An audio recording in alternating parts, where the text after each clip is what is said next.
Good afternoon, ladies and gentlemen. This is JT with Legacy Art Games, and we are back streaming more virtual tabletop gaming in support of chronically ill and disabled gamers.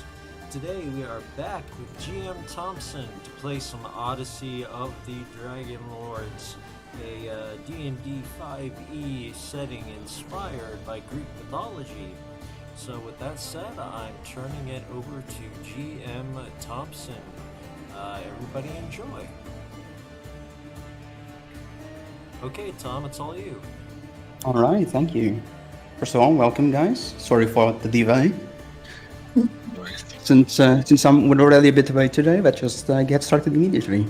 Well, last session ended up being a bit of a shopping episode. There's no doubt about that. But a shopping episode with some events. Luckily, perhaps some celebrating was in order after Sidon himself being defeated the session previous to that. Not only that, but you guys also traveled towards the Garden of Helios, where you confronted the giantkin, the Cyclopses of the Garden of Helios, in order to make it so Elves was no longer under the effect of the oath. You managed to convince them easily enough not easily enough, it was a bit of a discussion and back and forth, but you overall managed to convince them that they would not join the upcoming battle after the Oath of Peace has ended. As such, you guys decide to go back to the Mitros, and now accompanied by a new ally by the name of Kavan, a fellow druid as well, who, together with Vith, have managed to make it so the Ultras is traveling even faster. So, since the boat is traveling faster, instead of the typical 3 days of journey reduced to 2 days by Vith, we're now reducing it to a single day of travel to get from destination to destination. As such, there are 5 days left before the Oath of Peace is over, and there are 4 days left until the last of your craftable items are complete. However, we are picking up the session back in Mitros, where I ask if there is anything you would like to do before continuing. I don't think so. I think we took care of everything. We talked to the Queen, we got components, we got stuff. I think we did everything. Hey, Kavan is good to go? Yes, I think that's the next step, is checking on the fort. You can definitely check on the fort, if you'd like to do so. Do we need to get them hats too? How many Minotaur type people are over there? Do we know? You actually are not really aware at the moment. Yeah, I didn't think we knew for sure. It's been a bit.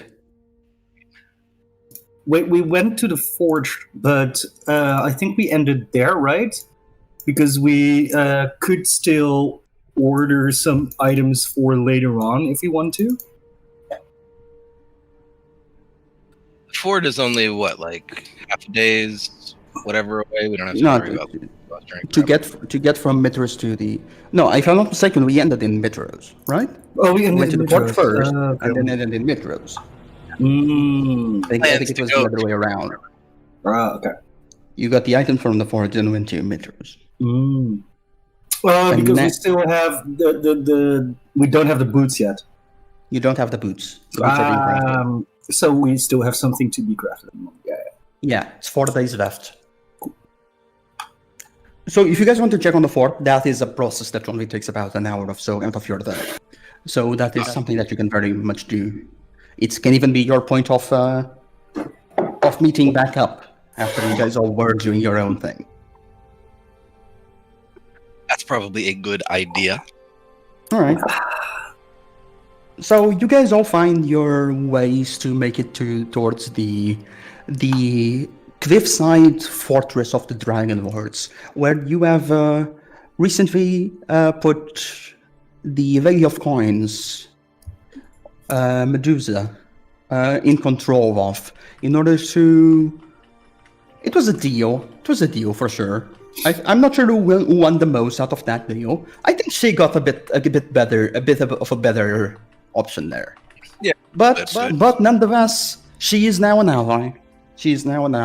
And she seems to be motivated in freeing minotaurs that are sold to slavery, something that the series himself is also very passionate about. as he used to be a slave himself. Well, you guys go to the massive fortress of the Dragonlords. Once again, this place this thing is incredibly intricate in detail when it comes to the actual architecture. It is magnificent to behold, and it's almost impossible to imagine how now a single item managed to transform into this massive terrain and castle. And it seems that since you last were here, the one of the towers that had been broken previously by Esther Arcavander has now been repaired already. It is not as perfect in the architecture as the other ones were, but it is serviceable at the very least. They went a bit with the usefulness over looks at the moment. After all, the war is coming. Nonetheless, as you guys arrive over at the fortress, you see that there are quite a few more people here. There are, first of all, there are the usual people who are here, like the card dealer who taught Asterius how to play cards over at Mitros. There is the Lady of Coins herself, the Medusa, who mostly keeps to herself and makes sure to not be a menace to those around her. Because even though she is releasing minotaurs, her gaze is still terrifying. And there's only so much diamond powder to go around. You see that many more minotaurs have been released since then. It seems like together with Bullbug, the minotaur that you met previously when you were investigating this case, he seems to have taken a bit of a leadership role within the castle, as he seems to be a minotaur that is very full of himself and quite unlike many of the other minotaurs who are a bit more keeping to themselves and afraid, and many times having been subject to years and years of being treated badly, right? Either from slavery or from racism back from other races. The Bullbug himself is a person that is full of himself, very confident, and he has this natural leadership ability towards the people here, which managed to quickly rise him up as someone that can get things done. And it seems that he himself is working very closely with the Lady of Coins in order to make it so that all funds are arranged in a way that goes straight into the Minotaur business in order to buy them out. Because after all, you were interested in saving the Minotaurs, but not getting a fight against the city of Mitros. Is there anything in particular that you want to discuss with them? I think just generally make sure they've got enough armaments, materials. If they need any gold, we can definitely throw some gold at them. The Lady of Coins, as the name indicates, would very much like some gold. Minotaurs are not cheap. For starters, minotaurs are not cheap, and sure as hell isn't when the amount of minotaurs is beginning to go scarce, and the prices rise. In a way, supporting the minotaur business. On the other hand, buying all the stock. Give and take. Chaotic good approach. It might make Nurdagon a bit richer than he was before. But if you guys wish to put more money into the fortress themselves, the Lady of Coins and Bullbug are more than willing to take it and work and put it back into the thing that you are trying to accomplish here. As I mentioned before, this van that you got and given to you or sold to you by Nurdagon is quite some big hectares of land, and as such, it has been very capable of terrain for farmsteads to form. They seem to have also since created like a path that goes from the fortress itself, which, if I'm not mistaken, was here, right? Yeah. Or was it here? No, that first peninsula, I think. This one, right? Yeah. Right. So you basically have the oversight of the city of Mitros, but at the same time, there was very little business done in order to facilitate the access to Mitros. Instead, they try to facilitate the entrance towards the river itself. they try to make a better road, not towards Mitros, but towards this river as such. Because they are those that are either not that either have the lack of knowledge for gardening, for not gardening. What's the correct word to say here? Agriculture? Yeah, agriculture. I guess that's the farming agriculture are probably very much more fitting for fishing. And since the river is so close by, they have since began to make they've begun to use part of the settlements and the farmsteads and just push them like this, create the farmsteads like so and so and so, in order to basically have a road all the way to the river where the place is safe and not in danger from any of the fey denizens of the old woods, as well as having a direct link to the river itself and the possibilities that come with it. So not only as trade routes from Midrose, because the trade routes from before were a bit sketchy, as it was literally on the cliffside, right? And as I said the other time, they made that one elevator, but that is not really sustainable in this current. It's not really sustainable with the amount of people that are now here. Elevator? Yeah, if last time that you guys were at the fort, you guys actually arrived at the fort on the altars like so. Yeah. And there was an elevator actually built onto the cliff itself, very similar to that one we see, that one in Game of Thrones where it goes up the wall, right? Oh. Basically, going up the cliffside itself. As you get the boat close by, you change into a rowboat and go into the elevator itself, and are raised up by you yourselves pushing the cords to raise up.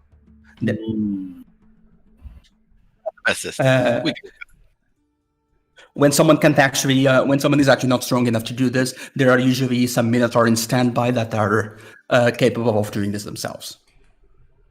But when it comes to the actual trading of goods, that is not a very future-proof method. Go ahead, Kevin. I was just going to ask, so there is some effort at establishing farmlands around the fort? Mm-hmm. Well, yes, there is. Kavan feels like a bit of a guest here still, but while we're here, he would certainly use his magic to try and help the growth of their crops. Oh, very good. Very good. Do you actually have the access to the spell, to the actual big spell that does this, the prevent growth? Let me find it. Because if you do have access to it, that is going to increase the yield in a way that's unimaginable. Even if you don't have prevent growth itself, you can still do a lot of things, but it's not going to be as crazy as enhancing it through magical means. Yeah, prevent growth. Look at that. Yes, I have it. If one of you, either Vith or Kavan, or both of you want to spend a few hours a year to do the quote-unquote 8-hour cast time, I would divide it by 2, because there's 2 of you. If you want to spend 4 hours over the year to increase the plant growth in all this area, to enrich the land itself, that would be amazing for them. And that would increase everything. Everything would be so much better here when it comes to the actual harvest. Why don't we divide our efforts a bit? While Leith casts plant growth, I could use Move Earth to try and get more ideal soil moved over to their farmland, maybe. Yeah, everything helps. Everything helps.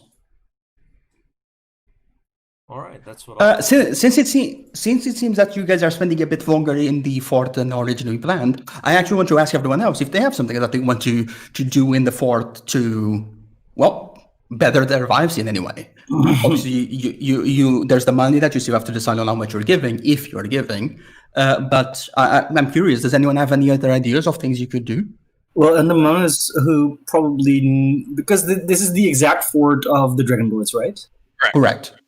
So he basically is in the strange position that he's going to both try to introduce the fort to his wife, who probably knows it better than he does. Yes, definitely. and to his son. Yes. So you three now share this this mental thing throughout it. That as you guys are going around finding out about, as you go basically finding out the ruin, not the ruins, the fort for the first time in 500 years. At the same time, it's all coming back to you, but you at the same time you're introducing it to Isabel, but Isabel is like, I've been here before. Yes. And then sort of after sort of the first time that happened, he's like, yes, of course. And then basically she probably just shares all the memories with him to sort of for sure. She shares that after Isabel herself was cured out of the madness at Evander, she had a bit of trouble regaining some of the memories. Sorry, but it is something that is slowly, as time passes, it's getting better and better. And your son, however, he is ecstatic to be here. He's just flying all over the place, trying to find out the rooms where the Dragonlords of old were staying at. So he's just following his son basically around by now, just following Ben through all the rooms, sort of both seeing it with the excitement of his son, who hasn't seen it ever, and at the same time with some sort of knowing familiarity with both having sort of the two minds of his wife and his son being shown to him simultaneously, just feeling both sort of the excitement of never seeing it and the familiarity of seeing it for the 50th, 100th time or something. Mm-hmm. Either way, it is quite a pleasant experience of just spending time together where no one thing is trying to kill you. Yay! Yet. Well, obviously, but, take it. That's right there. You check my notes. I think there's an encounter plan in like 3 minutes. We're in the eye of the hurricane. Everything is good now. Yep. Everything is good before everything dies. Yeah, we got 4 days, 5 days. Uh-huh. Oh, I wonder if this place will still be left standing 5 days from now. That is a separate problem that we will deal with. I hate you, Tom. I hate you. Sorry. Hey, it was I wasn't going to emotionally manipulate you. You guys decided to check on the fort. Obviously. I'm happy to do however boring budget details we want to go over with the Lady of Coins for it is up to you how much. I don't want to bore anybody, but I can get boring with that, so that, we can just kind of gloss over general. We can gloss over, but I would still like to know a number. Even if it's not a precise number, right? But like a general idea on how much you're giving, because we are keeping track of that. Probably 50,000. Yeah, I put down the combined amount of gold we had. Yeah, so that's all you have. Yeah, we have 166k. I was thinking ballpark 50,000-ish. Infrastructure, armaments, yada yada yada, should cover a good portion of everything. Make sure the road's nice and level for carts, etc. All the weird, stupid little civic stuff that nobody cares about. Yeah, sounds good. Is that just like D&D knowledge? Is that too much? Is this like the budget a fucking country has, or is this? When it comes to this setting? Yeah. In a way, kind of. China, it is a lot of money. That's for sure. Really? But you know what they say about times of war? They're very profitable.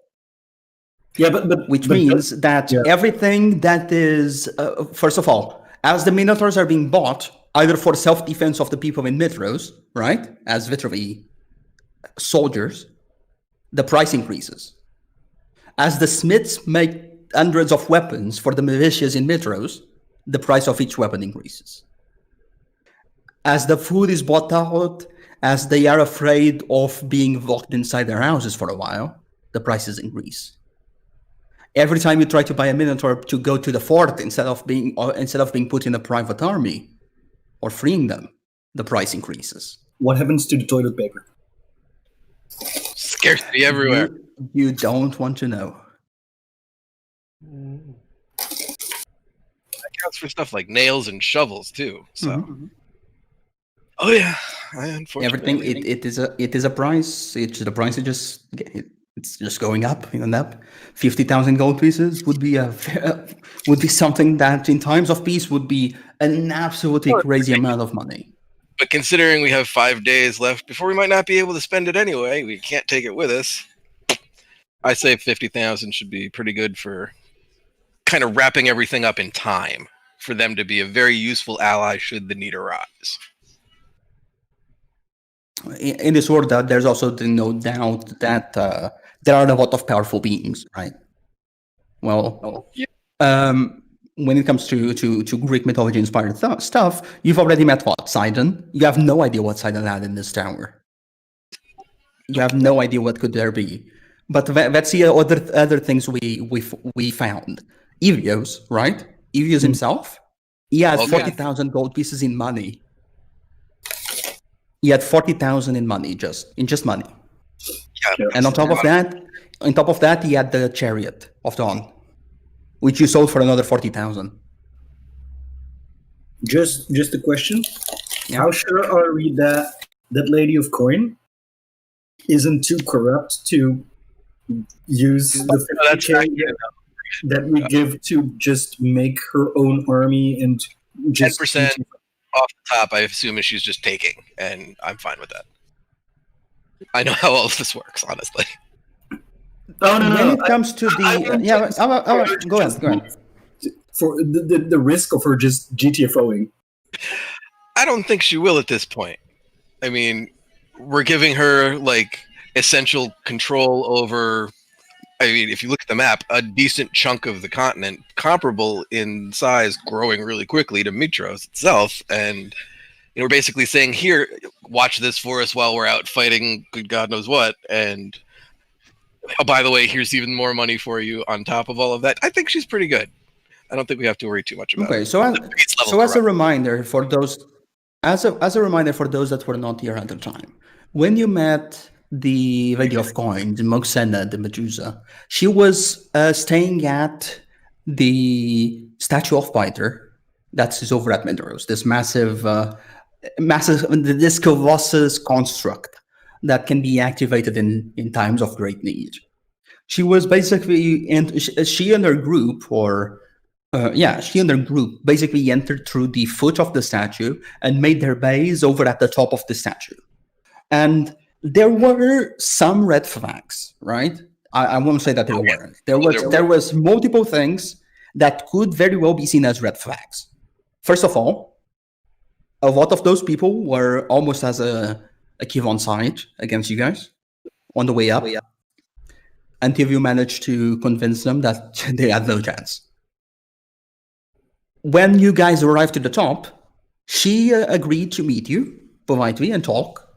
But there was one thing about the room in particular, which was there were multiple statues. As in, there were multiple people that had been turned to stone by her in that spot. And you guys didn't. And at the time, I wondered if you even were capable enough of doing it, right? Other than that, you have met her for little time. You have insightfully guessed that she means it when she says she wants to free the Minotaurs. But the conversation that was roleplayed out didn't go much farther than that.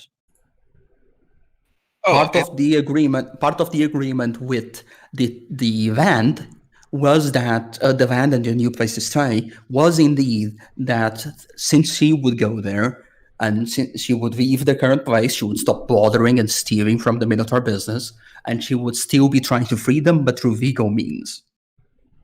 But when it comes to how much you want to trust her or not, that is something that you can possibly talk with her about. Probably not as easily as you would trust you, but you can have a conversation and try to see what she says. If you want to roleplay it out, I'm here. And Let's talk a little bit. I was also planning on making sure we kick a little bit to all of our Minotaur friends so that in case she does happen to try and backstab us, we do have the actual support of the Minotaurs in order to, keep the place and all of that.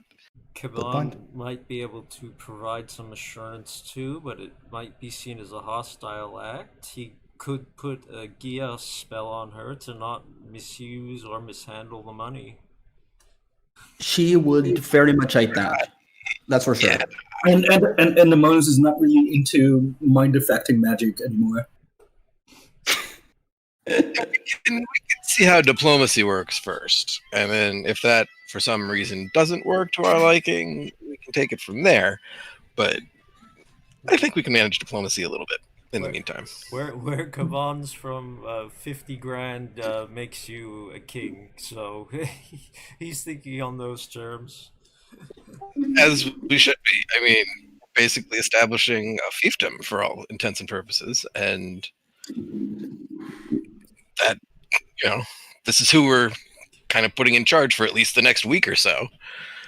So there's also the fact that Bullbug, wait, was that his name? Bullbug, yes, is there as well. You probably talk to him a bit more honestly than with the video of coins, right? After all, you freed him from slavery. He might not have a natural vote, but he sure has a debt. And he has formed a bit of reputation for himself over the year. As I was saying before, he has grown into more of a leadership role.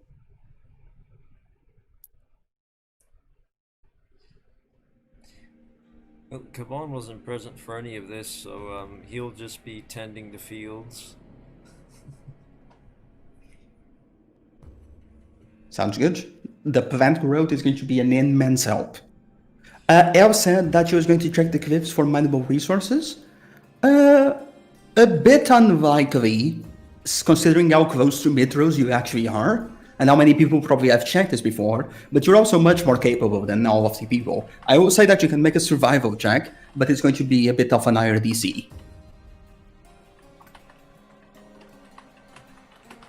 After all, you're very close to civilization, no matter how good you are.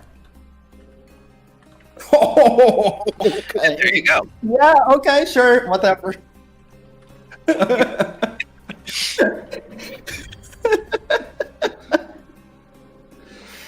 What's that? Is that a natural 19? Yeah. I mean, how can I say no to a 30? How do you imagine this, Al?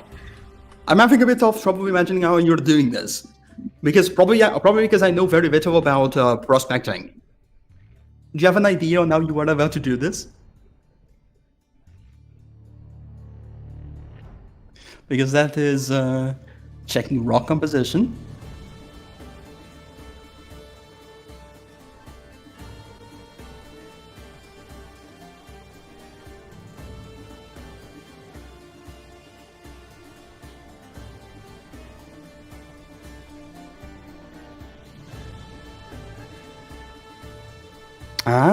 Okay. With a check, that's a 30. I'm going to go ahead and say it, that you can choose what you find. Not in terms of amount of worth, but the kind. Nice. Obviously, I have no say, but what kind of materials do you think you can find here?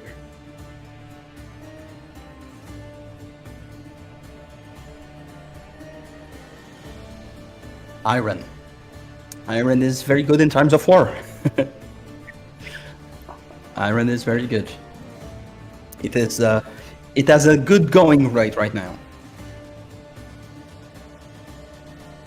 Do you basically manage to get a troop of people after you find this out? And yeah, also from a military group for sure.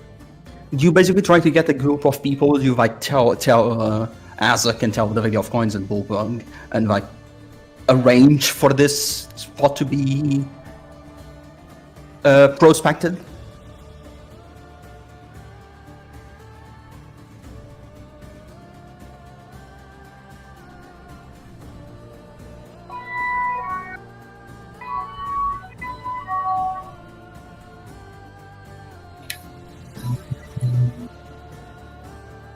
Nice, perfect. Yeah, this is something that this is a big win for the region, for sure. A win big for the region. And well, you only had one chance, so I guess a 30 definitely. Right? You didn't even have advantage or anything, and I did say the DC was I. I love the dice in this game. Some really Yeah. strange narrative ways. This is going to come in play in the future, hopefully, but it is, after all, 5 days not enough. We're planning for things to not be completely destroyed all around the universe in the next 6 days. Yeah, that's more like a year kind of thing. Exactly. All right, so guys, anything else you want to accomplish over here at the fort? And that you actually want to have the conversation with the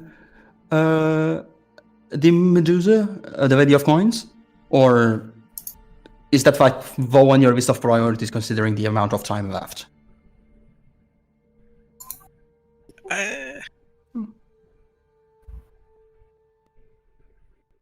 We're here anyways, so You are here anyways, yeah.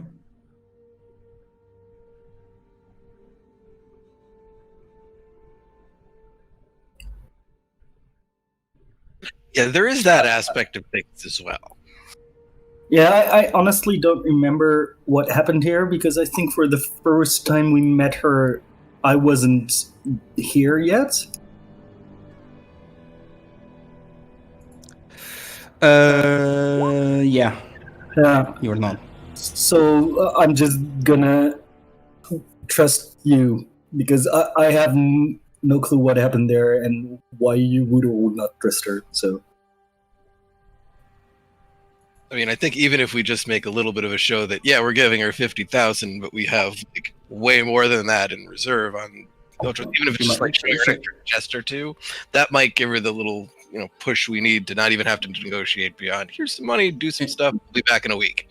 Yeah, like even if she has bad intentions, the yoke of 100,000 gold pieces more is strong enough that.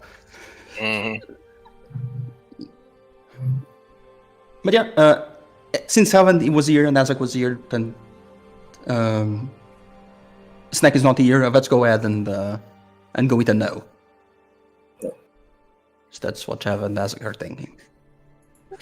Which means the only thing Andamanus would still want to do, but that's not necessarily here, but in general, is whilst at the fort or at the ship, cast contingency on himself to polymorph himself into a T-Rex when he gets damaged without him having any concentration spell up.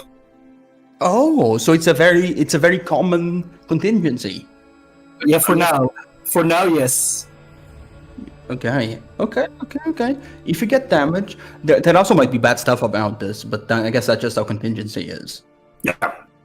But specifically while he's not concentrating on anything. If you're not concentrating on something and you take damage, you transform into a T-Rex. Yeah. Sounds good. Alright, so guys, are we going to face the ocean once again? I think so. I think we've got everything shored up at the fort pretty well for at least the next week.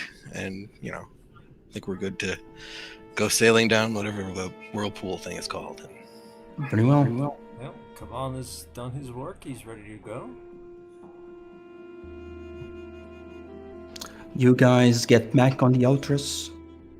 And this time, to travel once again. This time towards the Nether Sea. Where it could possibly be one of the last steps of your journey. We still have the Amazons, which is a possibility to go to as well afterwards.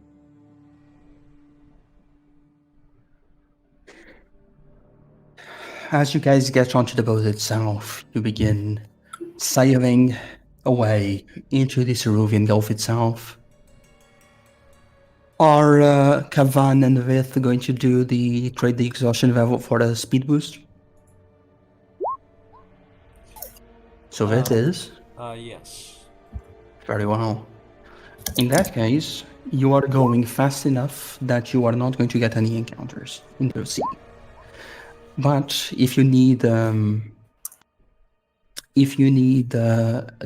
do anything on the ship, before we get to the point where we are going to, if you want to roleplay any scenes at the ship or anything that you wish to accomplish out there, feel free to let me know before we jump on to the next part. Before we go go ahead. Before we go into the vortex thing, remind me, what was it? Was it like looking around that screwed everybody up? Okay, so when you guys last were over at the Nether Sea, there were multiple things that were dangerous. And I think I'm confusing some things. Yeah, I'll explain the two things that you faced, because it's also good for Kavan that wasn't here. The water itself in the Nether Sea, simply touching it, drinking it, getting in contact with it in any way, including going up weaving the Nether Sea into the Upside World, resulted in randomized effects towards you all, because it is stronger than the Wild Magic Zone, the waters themselves. Some of the examples included one person literally turning into water and being soaked up by a bedroll. That's how crazy they were. But there was another thing that happened, which you're probably not going to face it again. Because it was in the Mirror Prison, where supposedly at one point many years ago, a weapon of the Titans was locked up. But now it was where Isabel was locked up. And where the gold and treasure of the Dragonlords themselves were. Ideally, you wouldn't even need to go there again. But that was the one that was looking around. There were thousands and thousands of mirrors, which distorted the images that you saw through them and caused terrible effects on you. At one point, one person literally lost their bone structure. They literally got all bones on their body turned to mush. Yeah. But that was the water of... Yes, the water was on the way up. Yeah, exactly, because the way down didn't do anything, right? Yes, because the water on the way up, the way down, the water that's part of the Chrysalis is not water from the Nether Sea. It's water from the Forgotten Sea. Yes, such it has no effect. Yes. Sweet. Fair enough. But, answers my questions. Either way, I'll give you guys a description about the place you're going at when you get there. Kavan, you had mentioned you wanted to try something? Do you mean the Awakening? Yeah, you just mentioned to me towards BMs earlier, so I was wondering if you wanted to do it at the ship, or if you want to wait for a better timing. We can attempt it while we're on the ship, sure. All right. So I am going to so give me a second, and we'll get to it in very soon. Because you guys leave the city of Mithras itself behind, and the fort of the Dragonlords once again, standing over at the hill. It is a magnificent sight. Yeah, the architecture of the place is amazing. Looking towards the town of Mithras itself, as you guys are just leaving it even feels like home, even for those that are not from around here. But as you guys are getting into the Ceruvian Gulf itself and Mithras itself and the fortress of the Dragonlords get out of sight, you realize the determination of the people within this boat. Everyone's moods have grown somber but determined. There is very little in terms of chatter within the boat, including from Kira, who can never shut up. True that. I will mention, Andamonus, the Oracle hasn't left the room, including when you were at Mithras. Okay. It's just something that you would notice. Okay. I'm. Don't feel forced to do it. No, I'm just thinking. He's not in the mood yet to just to care yet. Completely understandable. Like 100%. I wouldn't do it on your place either. I think it's been a couple of days. It's been maybe 3 days. Yeah, exactly. It's been sort of too short time for him to actually sort of care. Mm-hmm. Yeah. It is too recent. I agree, but I think it's still important to point it out that she is still locked up. Yeah. Maybe later. All right. You guys begin doing your incantation. Kavan transforms into an air elemental, while we have Vith using the powers of the wind themselves in order to make the... Oh, well. I'm sorry. Rather than transforming and using up my change form, I'm going to use Gust of Wind along with her. Very well. Yeah, that works. That works. You guys still get the level of exhaustion. I am going to mark the day by 1. I'm going to mark the day down by 1. Because that is this night is going to be uneventful. But you are making incredible speed. Oh, one thing I forgot to point out, as you guys are leaving Mitros, you realize that the ships of the... You didn't see for very long, right? Yeah. The army of ships belonging to the giants are still there. They have not moved, yet they do no offensive maneuvers as you're walking past. Got it.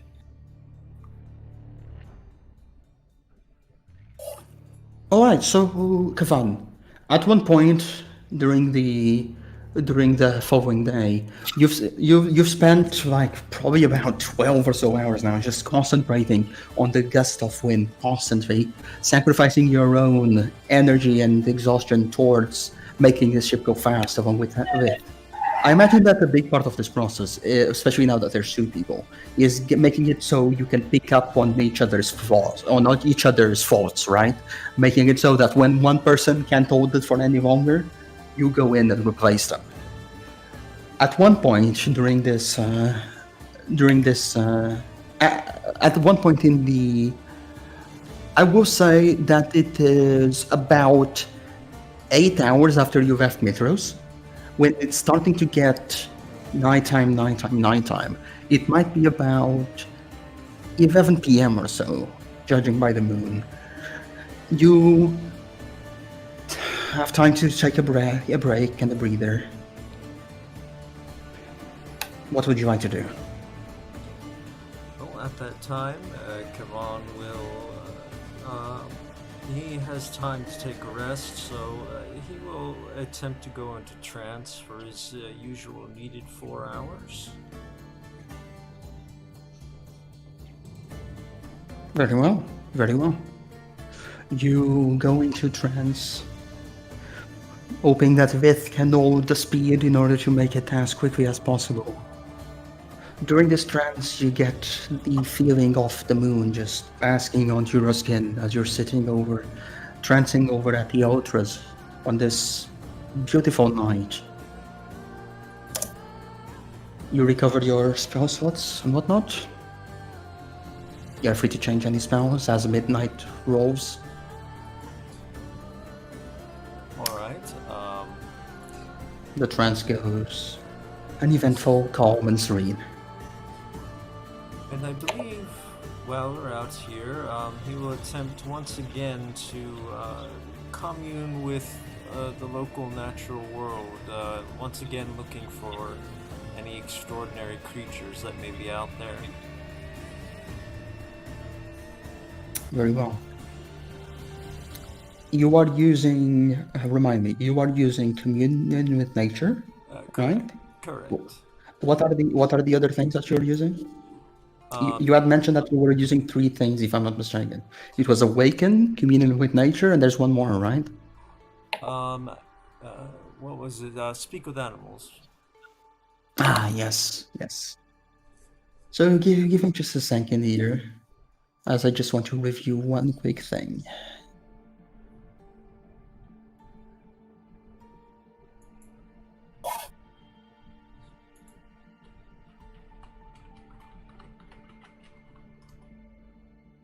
Just give me a second as I'm looking through my notes here.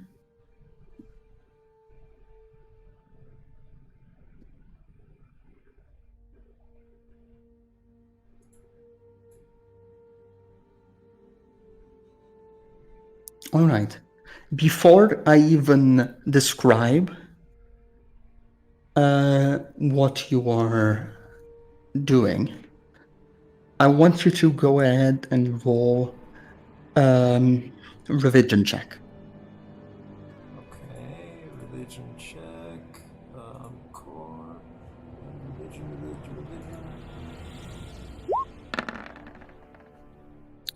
Very good. All right.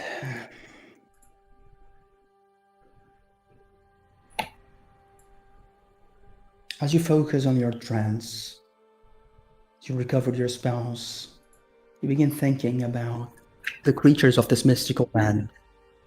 The possibilities are endless. There are mythic beasts that live on this land. The white stag that you have seen before, not capable of being in this terrain, but still such a creature, intelligent. Now, as you are pondering on what you did last, you realize that you didn't need to use the speak with animals. You didn't need to use the awaken on the white stag. It understood everything you were saying from that first moment onwards. But that wasn't enough, as you hadn't proven yourself to the land yet. And so the white stag denied. This time, you once again focus on the mythical beasts of the water itself.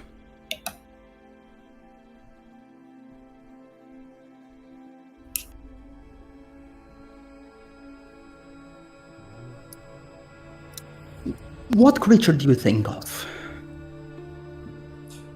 Well, being upon the ocean, I suppose the first thing he would think of would be perhaps a great bird or a whale.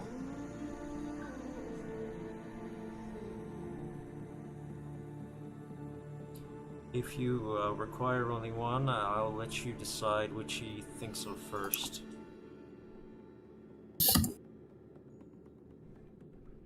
No need to roll, no need to roll. I'm trying to find the most fitting thing for what you're attempting to do it. For what you're attempting to do. I am looking through my custom stat blocks here to see who would answer such a call. There's a few creatures of the sea here. Some interesting events.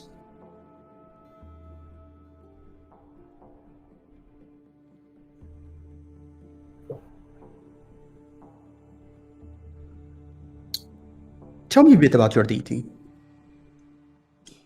Well, Selune is the goddess of the moon. She is generally a goddess which is in great opposition to evil. Well regarded by the people of the land. One second, I want to pull up her exact portfolio. Yeah, no worries, no for worries. you. Selune is Azuk's goddess.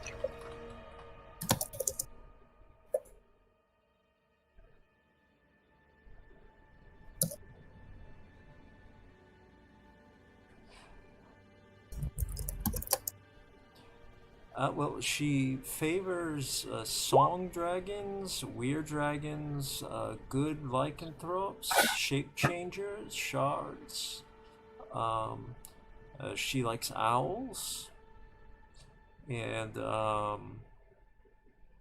she's known as the Lady of Silver, the Moon Maiden, the Night White Lady, and She Who Guides. There's a few options here I can think of who could show up to this call. And she holds portfolios for the moon, stars, navigation, navigators, wanderers, questers, seekers, and non-evil lycanthropes. Both of them.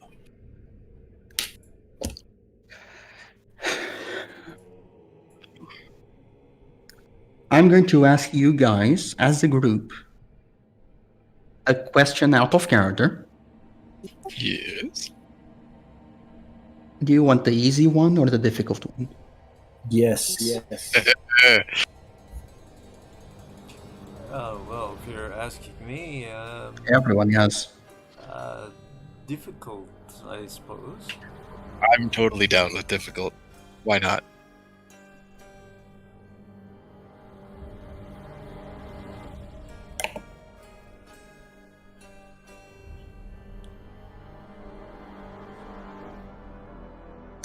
Very well. This might not go well. We'll see.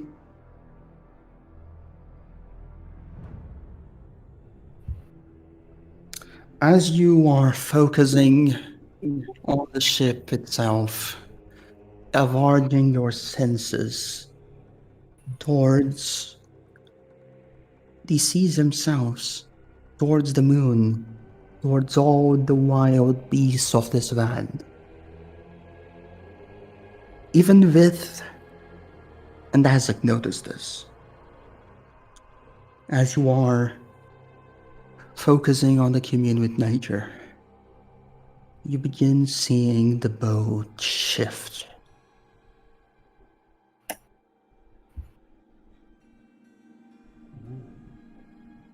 The boat shakes. The ocean seems to grow wilder.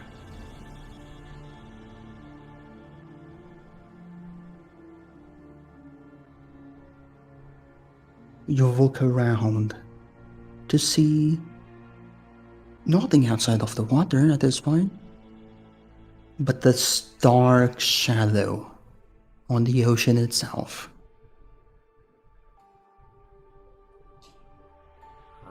As you are looking towards this shadow, it seems almost as if all-containing, immense, way too big. And through his communion can Kavan discern what manner of being this is.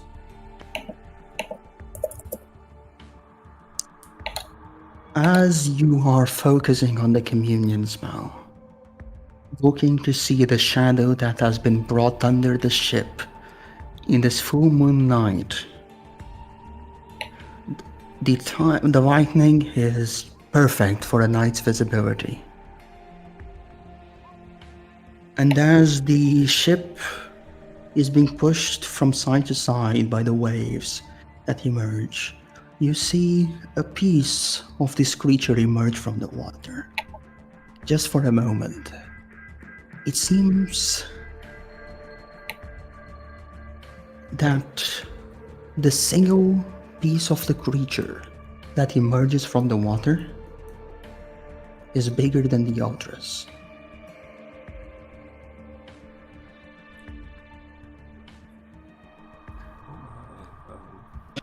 You see what seems to be a serpent. Oh my.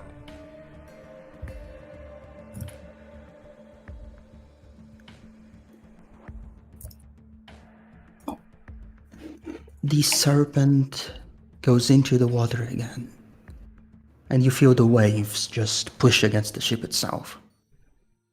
It wavers a bit. Before you realize, you hear once again the sound of the water being brought up as another part of the creature gets out of the water and back in. This process repeats for a few minutes, but you never let go of your spell. The communal nature of the spell makes it so You are in touch with this creature. It is not at the moment aggressive towards you, but you feel the immense power of this being. It is a sea serpent, a monstrous snake that makes its homes within the ocean waves.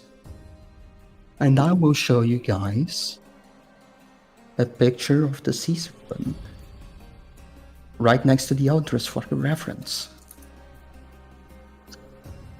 Oh god.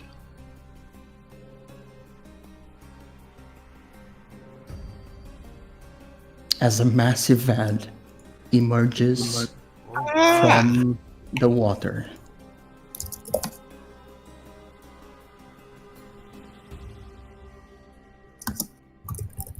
And it's not like aggressive or anything. It's just sort of wandering along with us. That was best it can without, Right now, it seems to accompany the boat as the boat continues traveling, and Monus wakes up as most of the sailors within the altars wake up from the shakes. It isn't uncontrollable water, it isn't rumbling, but it is definitely a change of pace. Even with stops focusing on the gust of wind, I imagine, as this is just too much. There is no outrunning such creature.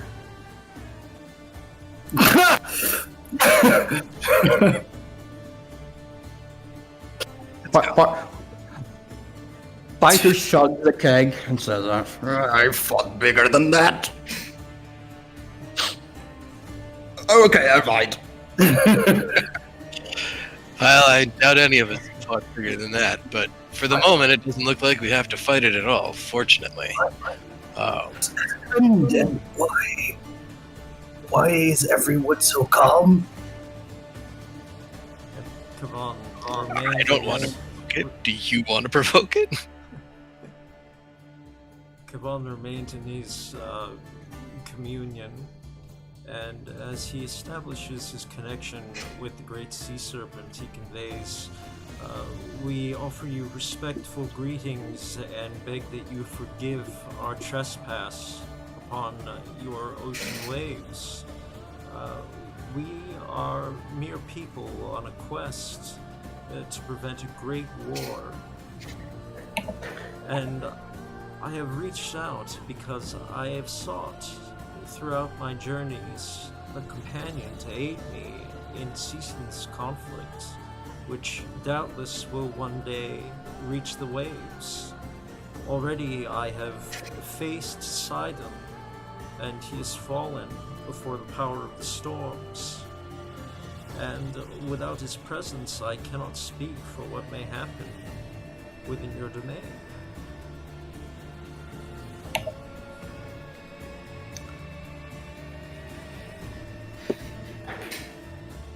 The massive head of the creature gets close to the Eldris itself, a single eye being as big as the sails almost. A single teeth being as big as the Eldris itself, as the innate. It approaches close, that's this soft grumble. Everyone hears in their head the voice that you didn't expect to hear. A voice that, for a moment, makes your heart skip a beat. For it is the voice of Sidon. The serpents were the first masters of the sea, long before my father gave his blood to create me. But upon my birth, the creatures fled before the storm and recognized their new lord in all his glory. As part of the communion spell with nature, a sea serpent, as the name suggests, is a monstrous snake that makes its home within the ocean waves. Many who face the creature never come close to seeing the end of its tail, as the sea serpent's body reaches hundreds of feet in length. The sea serpent is so large that its back creates the illusion of a chain of violence as it slithers through the waves. Often mistaken as a dragon due to its massive size, the sea serpent is actually descended from a gargantuan primordial snake. Still from the use of the communion spell, you learn that although the creature's diet mainly consists of whales and sharks, it is also a major hazard for sailors, as the large size and oblong shape of ships attracts its attention. Assuming it has found the feast, the sea serpent wraps its coils around the vessel and squeezes until it becomes a splintered wreck. From there, it proceeds to attempt to swallow the structure whole, unless it's distracted by attacks from the ship's occupants. Anyone wishing to fight a sea serpent would make killing the beast one's sole priority, as wounding it would make it so incredibly full of rage that the creature would fight to the death and never escape. Kavan urgently conveys through the communion, I would beg you, Great One, do not take us as your meal, as your prey, as your foe. We are on a great quest to cease this war before it can begin. Should it happen, there may be no prey after us at all. A great destruction will descend upon the lands and upon the seas. Rather than insult you, rather than be your meal, I ask to be your companion in fighting this danger.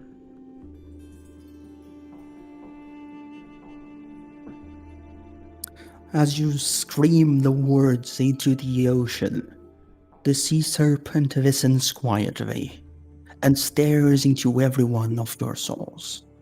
What is going through Endemonus' head?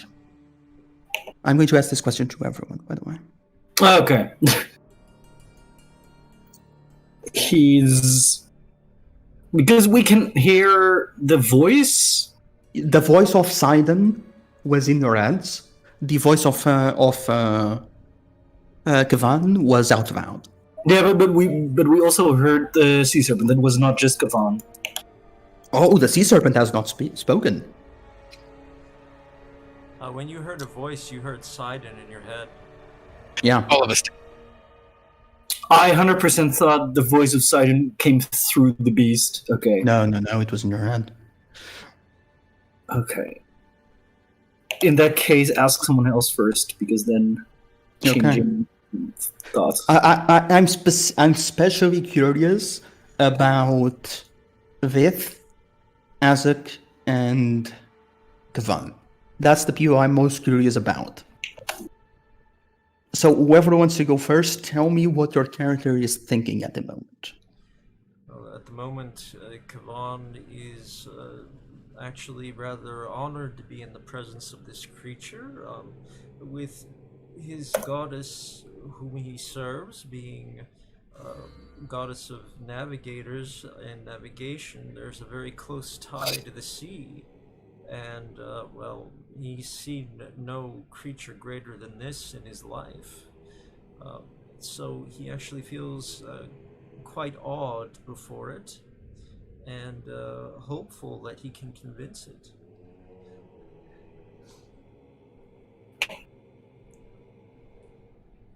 What is going through Azek's mind? It's a very good question. I mean, he's definitely trying to be very calm in the face of both the sea serpent and Sidon all of a sudden popping in. Basically trying not to end the sea serpent. Does it bring you any comfort knowing that it was Kavan who did this? Who called this creature in a way? Definitely. We are both followers of Saloon after all, and I'd have to put at least some faith in the fact that he brought this thing here, and then Sidon shows up to try and bargain. So I'm definitely... We've got some ammo on our side while we're dealing with Sidon. I'm not necessarily going to in bed. I like how you said some fight. Well, just met him. Is I this trust goddess more than just somebody that's also saying they're from my goddess, but Is this some fight because you have doubts about Kavan? Because you have doubts about your own link towards Savune? Or is it because you simply are trembling in human weakness in comparison to such a creature? No, it is, I would say, the first, Kavan himself, just because, we've known the guy for like 3 days. I trust we're both followers of Saloon, got that going on, but, I am serene in the face of pretty much everything. That is one of my character traits. Thank you. I shouldn't be trying. You never know.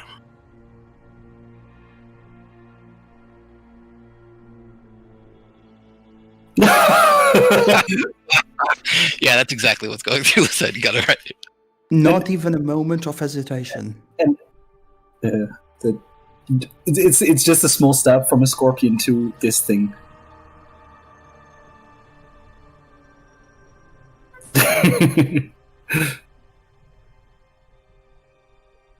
Vith, do you say something about that out loud?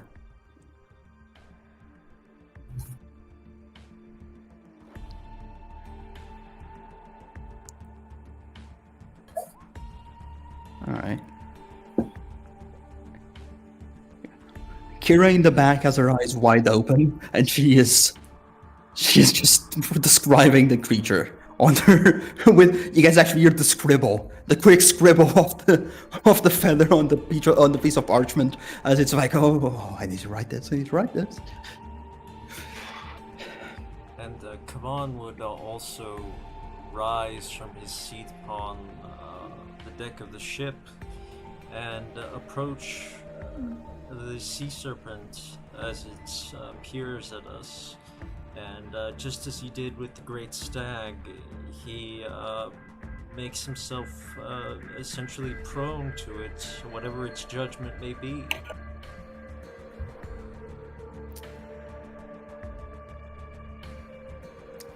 I want, before you roll yourself,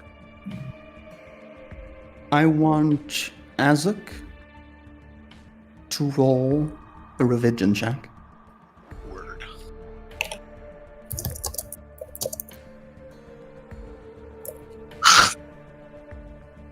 Ain't that a roll?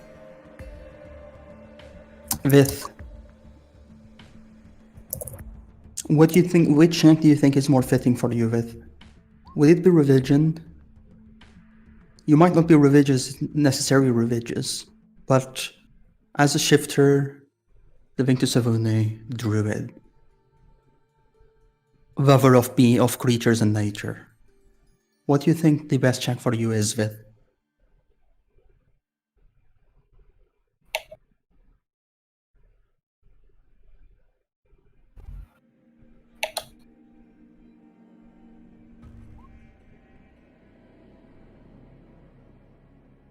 A spellcasting check in a way. That sounds good. It is more about the links to your powers. A 5 and a 14. This isn't looking very good.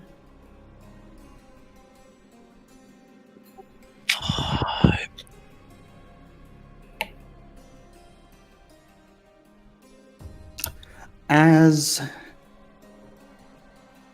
Kavan approaches the creature's eye, waiting for the judgment of the creature, I need you to roll me 3 skill checks. Before you roll, however, I'm going to ask, and the bonus. If you are to use divination, it needs to be before the roll. I'm not going to allow it after on this scene.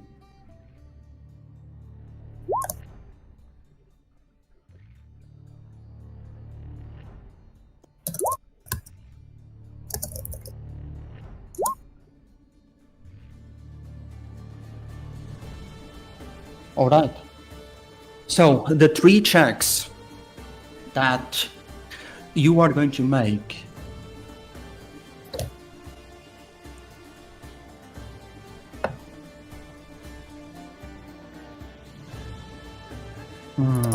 There's so many good options here. I think I want you to start with an animal handling check with advantage, thanks to the usage of the spell.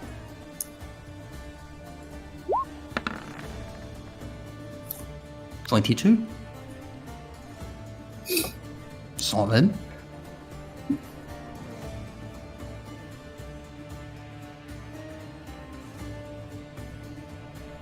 The second check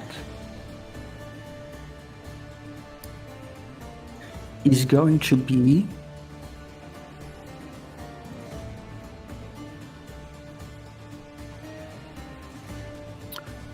a straight wisdom check. No bonuses from proficiency. Oh, okay. You might you want to use the 15? Kavan is a cleric, right? Druid. One is a druid. Druid. Yes, I'm gonna use the 15.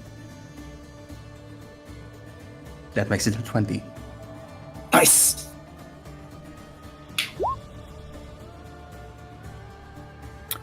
And there is one final check, which is not something that you are very good at, but you do have advantage. The last check is going to be a religion check. Ooh, you're drawing up the suspense here. You have advantage. Ooh. That's how this campaign rolls. Ooh, I burned my luck.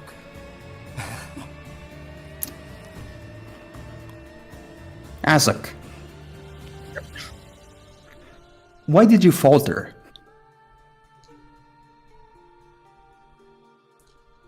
What do you mean? As In your my, religion check, with my religion check, that was blind faith, like not questioning anything.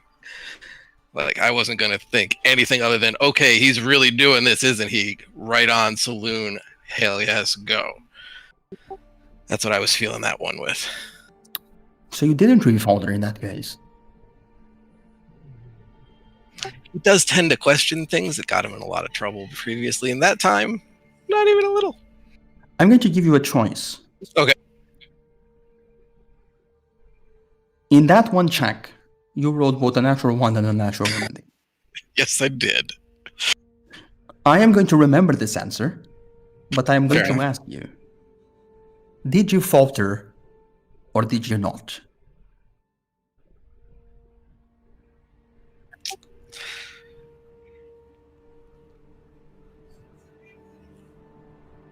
Technically, yes. So you got the 1. I'd say so. Now, my question is this. Was the faltering because of lack of trust on Kavan?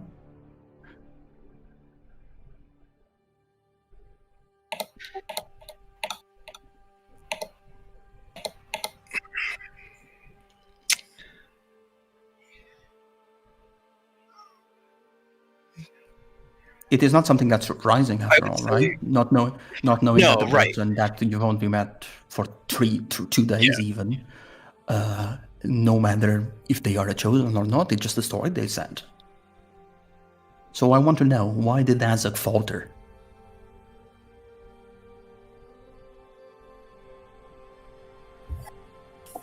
There is that, but that's not actually anything even vaguely relevant to Azek.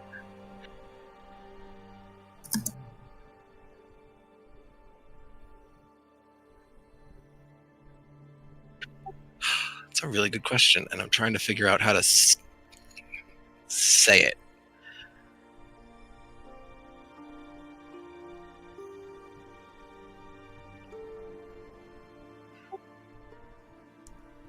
When he was growing up in the monastery that he was a part of, when he was chosen by Saloon for the task that he's been doing this whole time.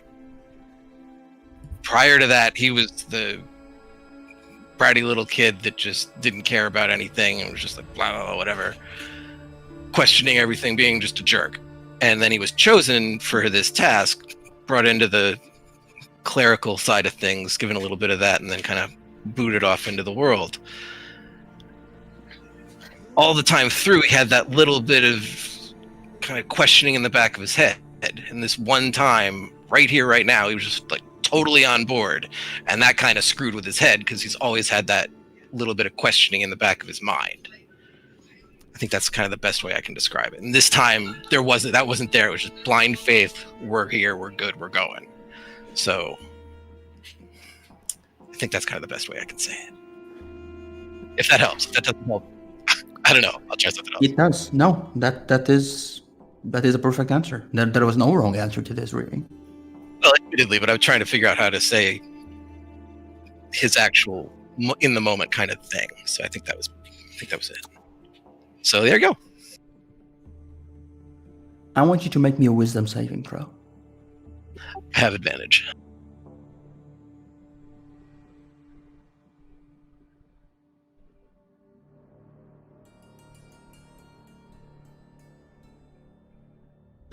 You gonna do that wisdom saving throw, or are you gonna be a jerk?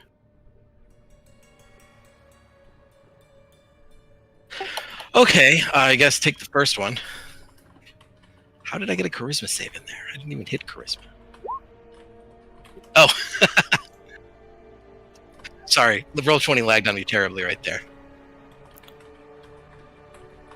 But that first one is definitely a 6.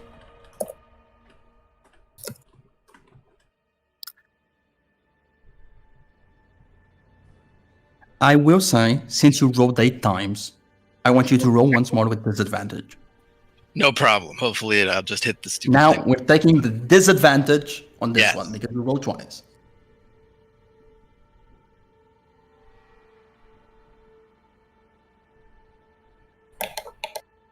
Anything? We'll wait. I hit it. We'll wait for I'm not hitting it again. We will wait for it to appear. Try writing something on chat, like test. And see if it shows up when you do the... Roll manually. Ignore the roll manually. Roll me a d20 plus 2.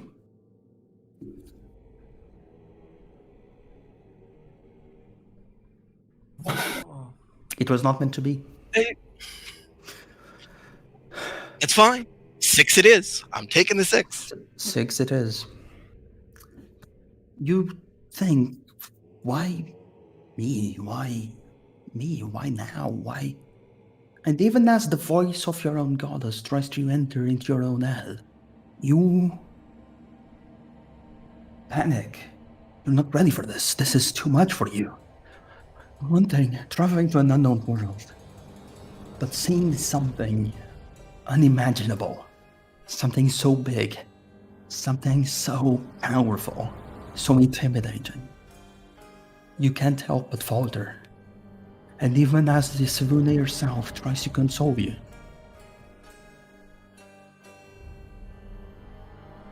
nothing. You don't know him. You don't trust him. But there is no doubt that as Kavan walks his creature into the eye, stares right into its eye, arms open, accepting of it, accepting of Savune, accepting the gift, accepting the nature, accepting the full moon. The sea serpent approaches Kavan, mouth open.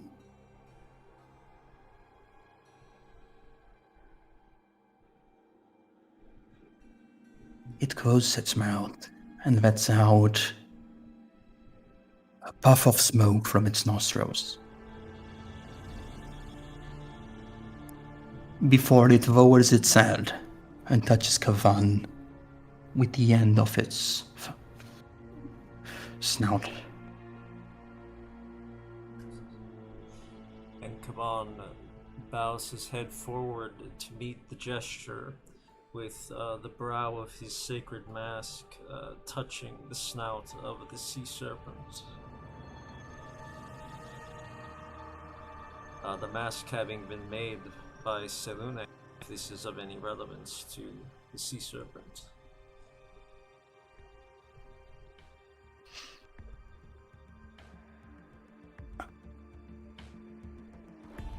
As Sidon himself was defeated,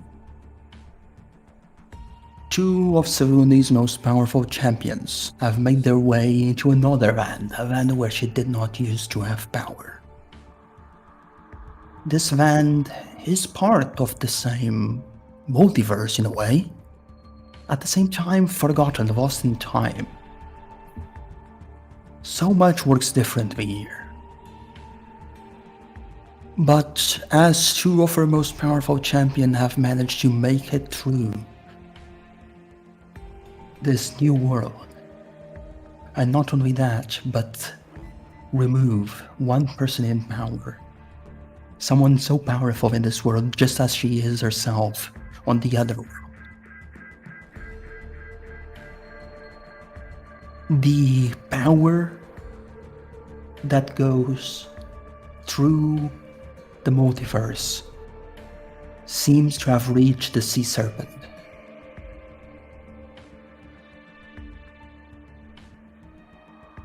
Both Kavan and Azakvis hear the voice say,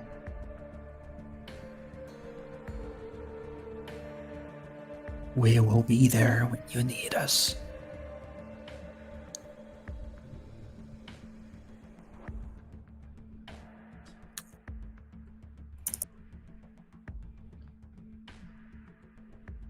The serpent gives a nod of respect towards the ship itself before it goes down into the water, down under and out of sight.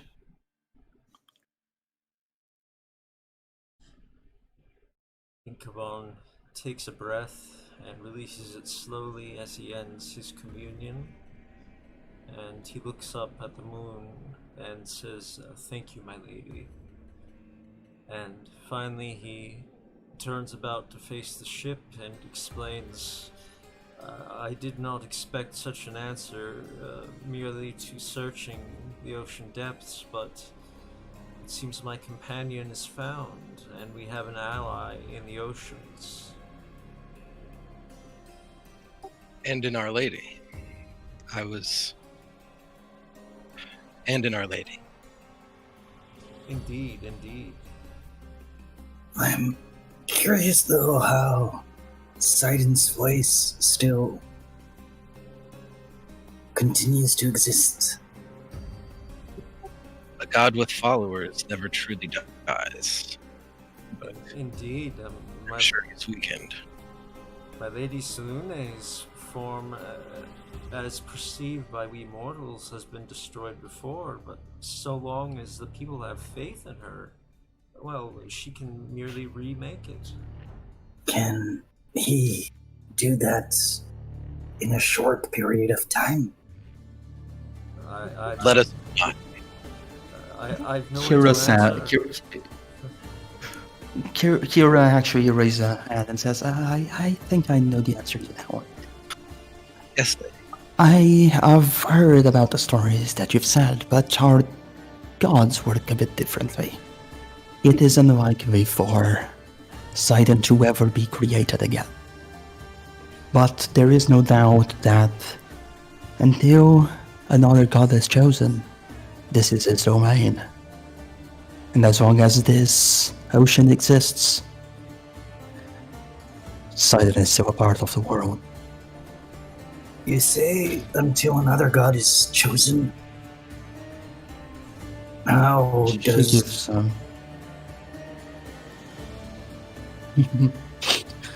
perhaps in due time.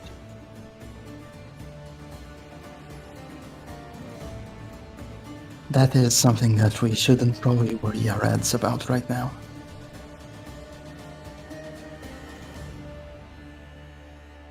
If we survive, just to be sure we didn't kill a trick or an illusion of sorts. no. Are you sure? Because I can You scry succeeded. just to be sure. You succeeded. I can feel it.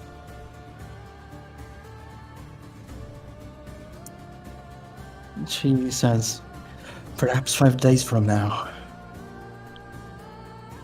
I can find the answer if you have the questions.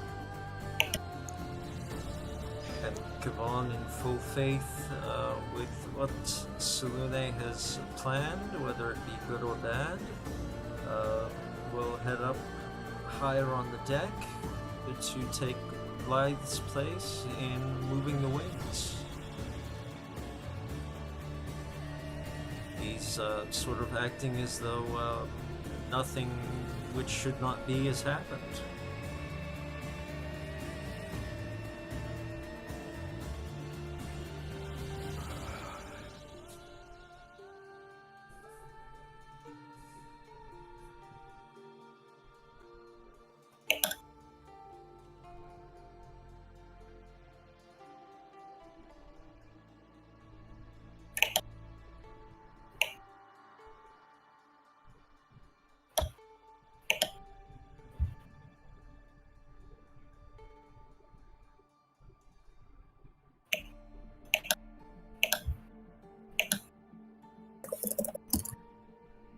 Vicious goes up to Azek.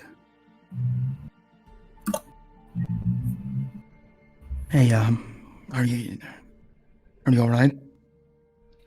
I have had better days than this, but worse as well. I have much to think about. I have much to think about. Vicious just nods and says, I think we all do. Indeed. Indeed. Seems Kavan has shaken the faith in him. Or solidified it more than he understood was possible.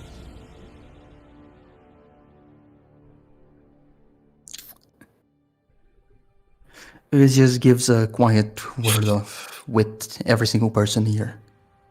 Just like that was crazy. Like just a single comment. Just Vicious seems to be making somewhat of an effort of checking in on everyone actively. But they don't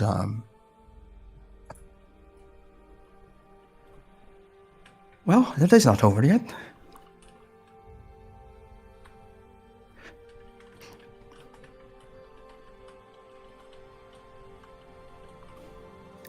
She says towards Vith.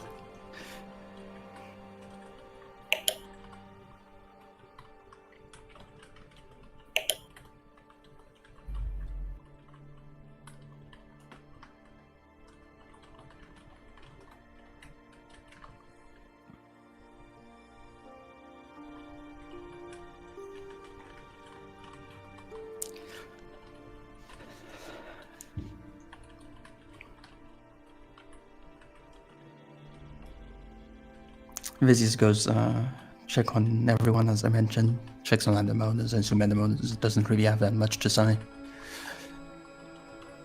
He's just sort of confused how the gods work here. He never really thought about it that much. And just sort of comments on the fact that apparently there has to be a replacement of Sidon and Etheria.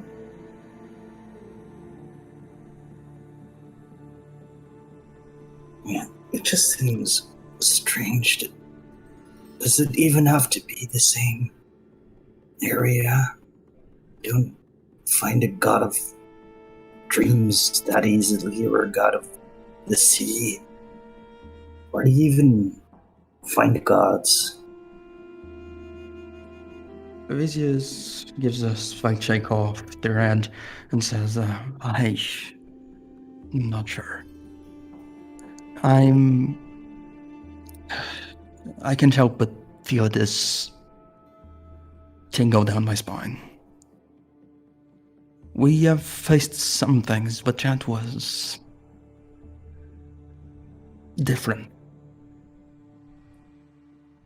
You can see Vizya's hands themselves are like giving this slightly shake as the words go. Mm-hmm. They kind of clench their fist and say,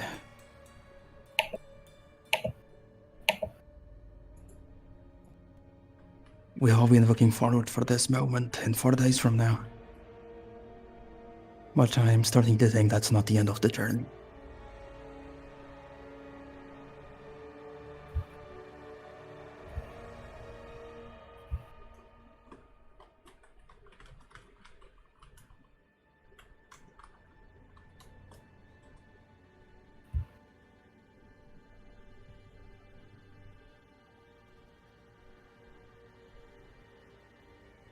Either way, exhausted, stressed out, everyone has a bit of a troubled night of sleep. But the next day comes, the morning comes eventually, and you are about perhaps 12 hours away or so of your destination. Is there anything you want to accomplish in the Ultras, or shall we time skip for the next event? I think I'm good. Is this before or after sleep? This was during.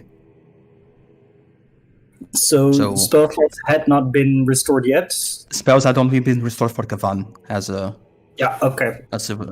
During the trance. Because just to be sure, because he had scrying prepared for last day, but not for this one, because it's going to be a fight day probably. He's Nemonis will, just to be sure, just scry Sidon. Just to be sure. There is no response. Okay. He just wants to be sure. No, that is smart. That is smart. But no, there doesn't seem to be anything to cast against the...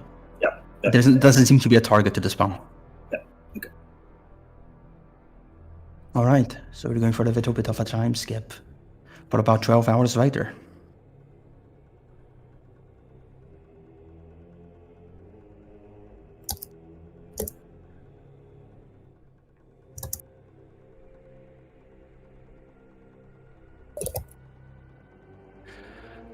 As you travel those first 10 hours, just like before, you see yourselves getting pulled into worse and worse weather.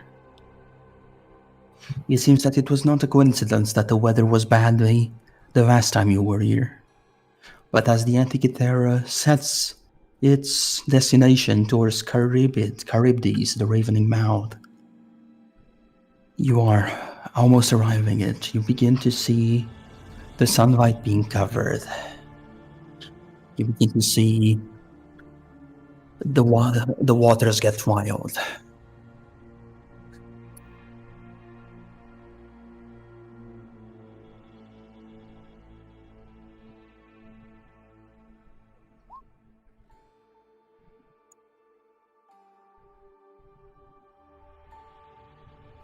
Let me see if I have that picture.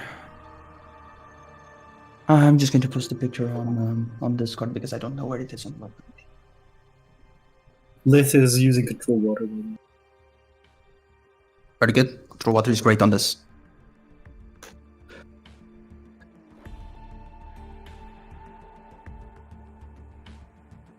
As you have done this before, with the aid of the control water, with the aid of Brant and Asterius working together as the people controlling the Ultras, we're not going to go and require a roll for this.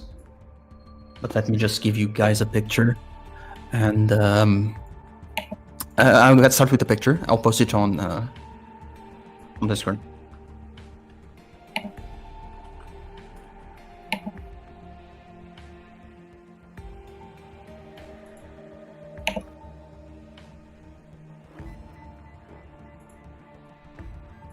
Your ship is suddenly slammed by a storm gale. Violent waves crash over the deck, and the ship is sucked into a powerful current, leaving your oarsmen helpless. Thankfully, with and the good control of captaining by everyone else, and having done this once before, has made it so your crew is under control. Lightning flashes illuminating a massive whirlpool just ahead of you. As your ship draws closer, you can see two massive stone hands reaching out of the maelstrom, beckoning you into a broad funnel of water, which leads down into the deepest fathoms of the sea. Through the use of the control water, you manage to keep the Ultra steady. You manage to keep the people traveling alongside you on the Ultra safe. And as you begin making your way down and down, rather than sucking your ship down to the ocean floor as it's expected by a whirlpool of the size, you are apparently transported to a dark, abyssal sea. The waters that now surround you are black and expansive, stretching in all directions under a claustrophobic sky, which is full of strange lights. Welcome to the Nether Sea once again.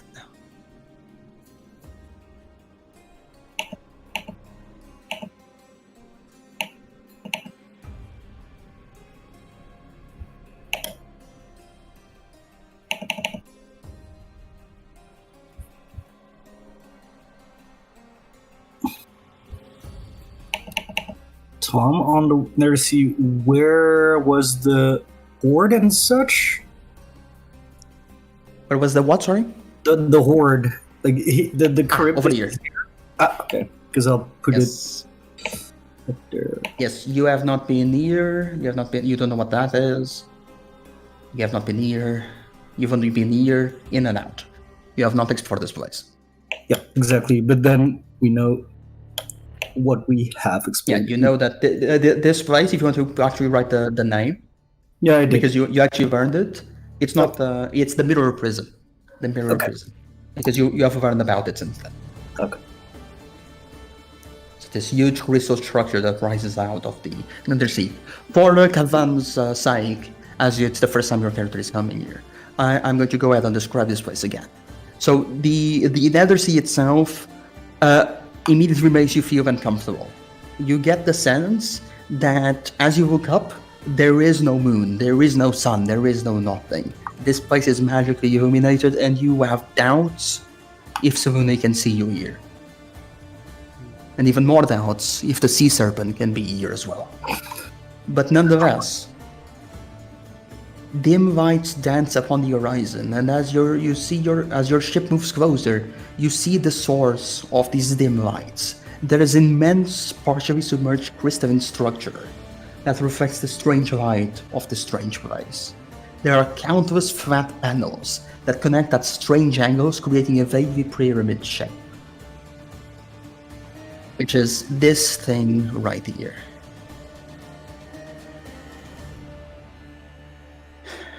Nonetheless, that is not your current destination. What would you like to do? Do we have any idea from what we've heard before of where she might be? You do not yet. You do not yet. There is one person on this boat that can potentially help you. You're not sure. I'm not sure if you want to mess with him whatsoever, which is the tiefling, which I've roleplayed literally once, and it was before me on the drawing. Yeah, we don't trust that guy. That guy is a bit untrustworthy at this point, especially after all that has happened involving Materia and whatnot. But he technically did swear a note that he wasn't going to bring you arm, right? That doesn't mean that. That means that he is not going to bring you arm. Doesn't mean that he. Right. So there are other. I assume there are other ways of figuring out how to find it, or you can just try it out.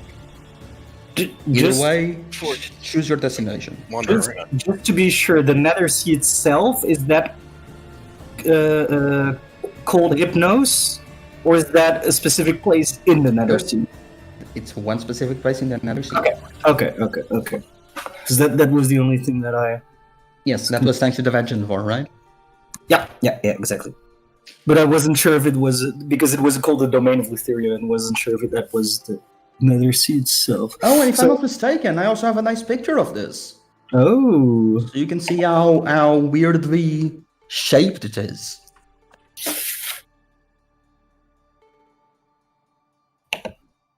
Cool.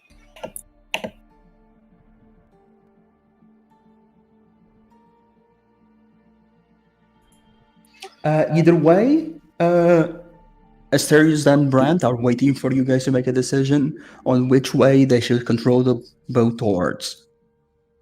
Where Do exactly we- are we by the spirally bit, Charybdis, that part? Anywhere around it where you can be. I imagine like here. Are we able to see far away, or is it like impossible to see far away? You see a bit. It is a bit like the old general aspect of this place is a bit gloomy, dark, and monotonous, almost as if there's this constant steam or fog that just seems to be everywhere that blocks vision from far away.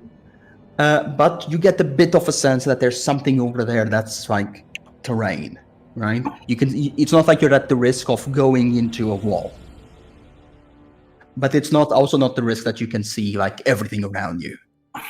No, especially the details. The details will need to be close. So, we are looking for a Hypnos, whatever that may be. And yes, her throne ship is being dragged by Teleus, one of the titans that she bound.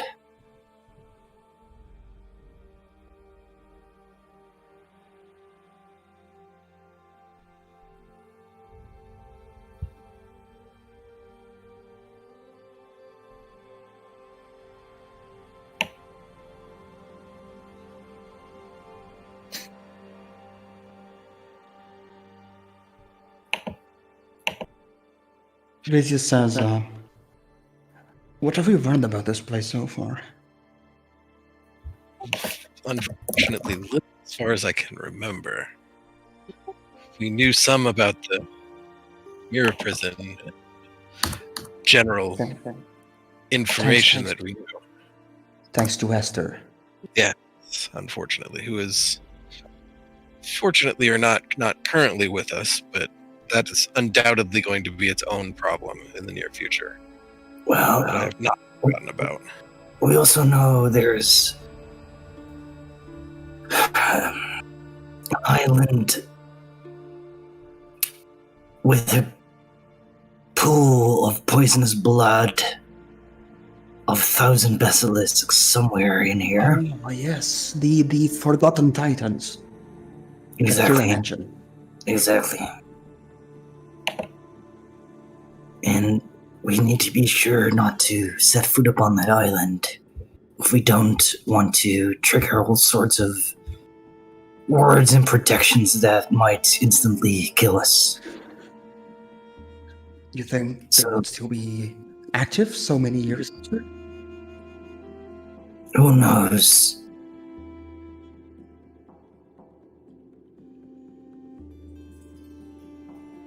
Perhaps not. But perhaps they are.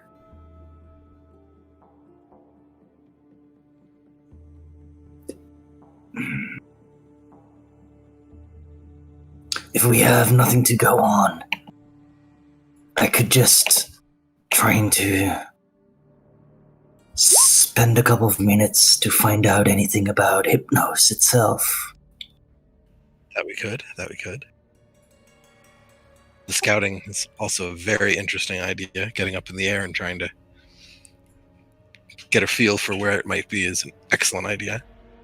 Although I would not venture too far.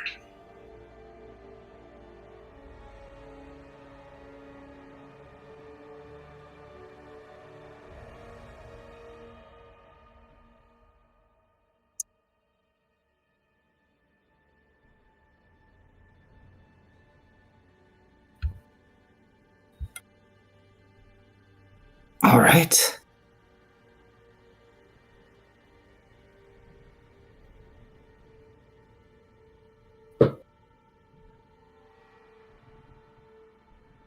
All right, Vith, how are you going to try to do this? Are you going to transform into a creature? Or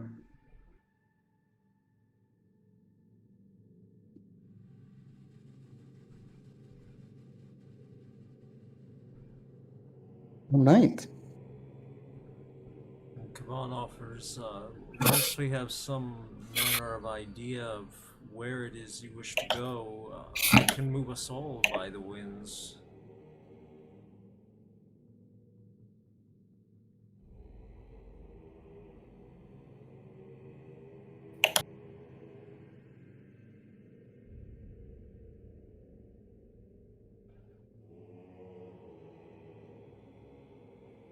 Vizia says,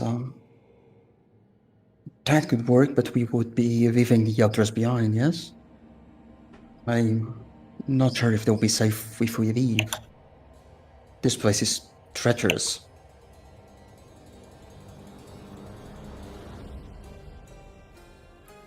It is your choice, of course, Kavan offers, but I need not take each and every one of you, only those who wish to go.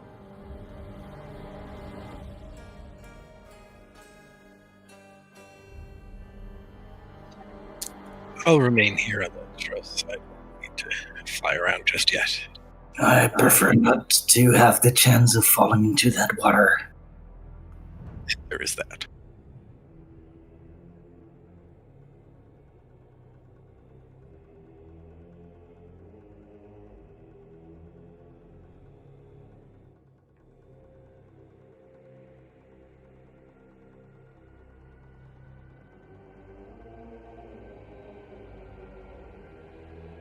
Giant eagle, very well.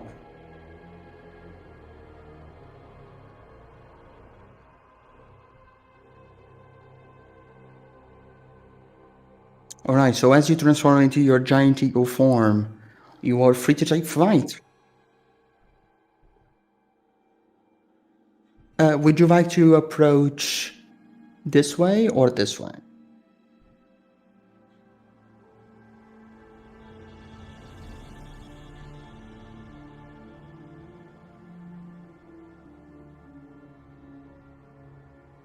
Or would you like to do a bit of a bigger all around the place? Fly up pretty high and just see what I can. Flying pretty high and just see what you can. It is a bit tough. The best way to, thanks to that weird fog I mentioned that seems to block your vision from a bit far up, you still get a more or less a resemblance that you can see from far up. Go ahead and roll a perception check with advantage, but it's not very clear. You might be able to do enough to identify a few landmarks, even if you don't know what's there. At least you would know a direction on where you could go closer to Vuk.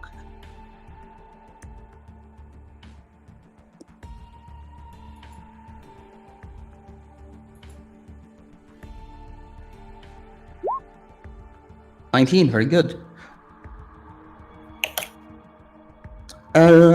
With the 19, you managed to spot 3 places that are nearby. Oh, 27. Never mind, you have advantage, right? 27. With that roll, I'm going to give you way more, yeah. Give me a second here. I will say that, I will say, so I can give you more information, I will say that you moved around a bit as the giant eagle and weren't just looking from above. Let me just see one quick thing here on this. Yes.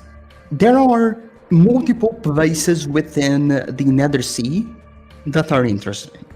And some of them that are just straight up terrifying. Some of them that seem Mavian. And some of them that seem simply weird.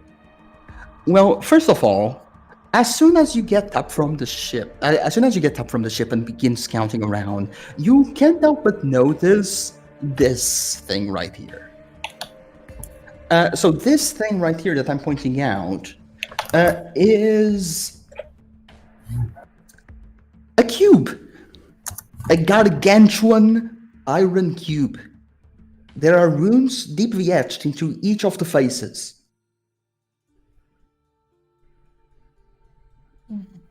To get more details, you would need to get closer. But there seems to be a cube that is quite impressive in size. Like, it is maybe 100 feet above the water, suspended in the air, and it has these runes that have been deeply etched into each of the faces, and the bottom face is at level with the. Sorry, I described that wrong earlier. The bottom level is at the level of the sea, right, with the surface of the sea, which means it goes 100 feet up afterwards. 100 feet on each side. So the top is 100 feet above. It seems to be hanging from some massive chains. Other than that, however, quite close by to this gargantuan cube sits another island. Specifically, a smaller island that is quite close by. It seems small. It's a small craggy island. It has grey mountains and black rocky beaches. However, you can't help but notice that there are 3 incredible lifelike statues, which are similar in scale to the great colossi of Midros.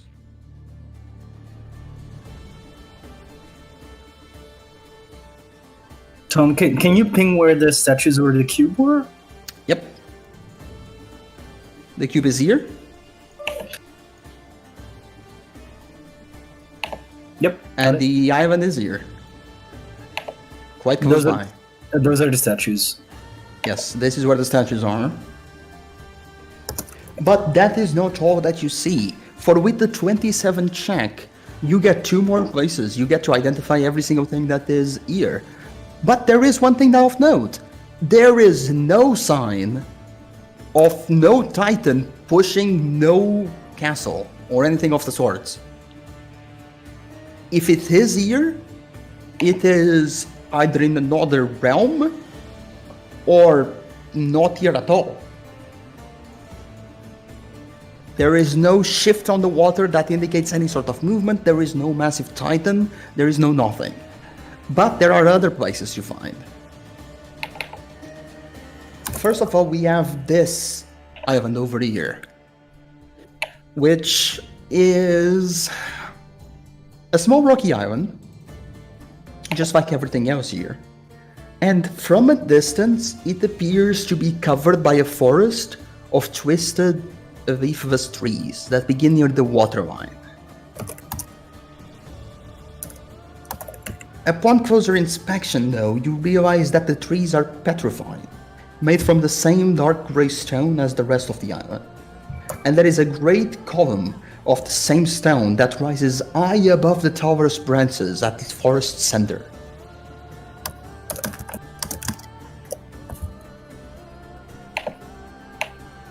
You are not quite sure what that island is. There is only one more thing that you spot with your great check, which is multiple cubes. Not nearly as big as that one, but still quite intimidating, still quite an intimidating sight. As you can see on the map, there is one here, there's one here, there's one here, there's one here, there's one here. These cubes might not be as big as the others, right? They might not be as big as the other one, the one I mentioned at first, but they are still quite big.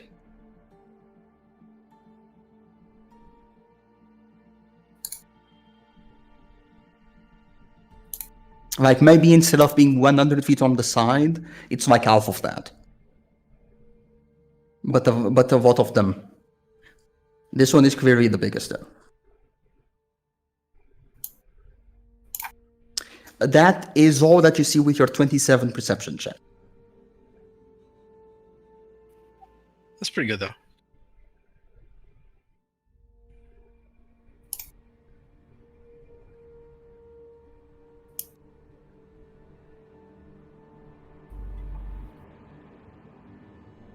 Spy block down and call it give up.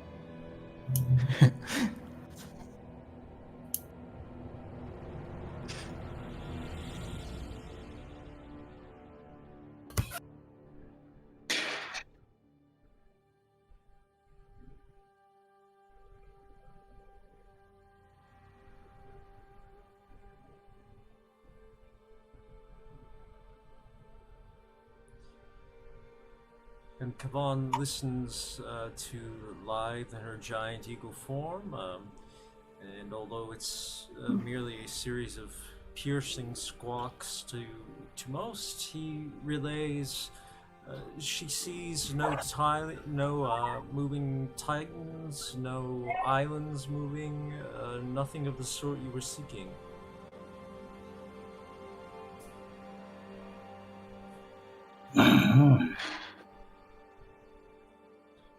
Then we might have come for naught. And she says there are many scary cubes. Vicious looks at you and says, "Are you sure she said cubes? Absolutely. Maybe it was a mistranslation." Oh, okay. Don't mind me. Why? Do you know something about cubes down here by any chance? No, I just find it weird, really. Well, definitely. I completely agree. She says Big cubes, a lot of room. She says squares with equal sides. I take to mean the cubes are all evenly sided. I guess it is an actual cube then. Interesting. Is that all? Just some cubes?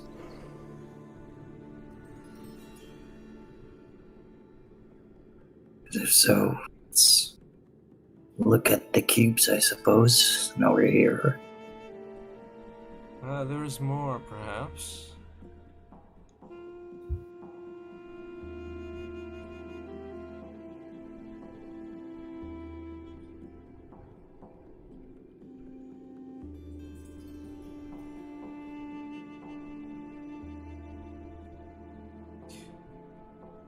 Kavan further translate.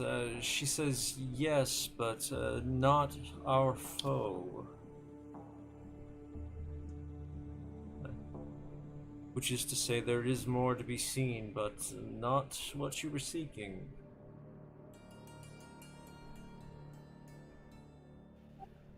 Well, at the very least, it might behoove us to investigate the nearest cube and surrounding area first, just to ensure that, even if it's not where we're going, ultimately, that should we arrive there, there isn't anything that might come behind us.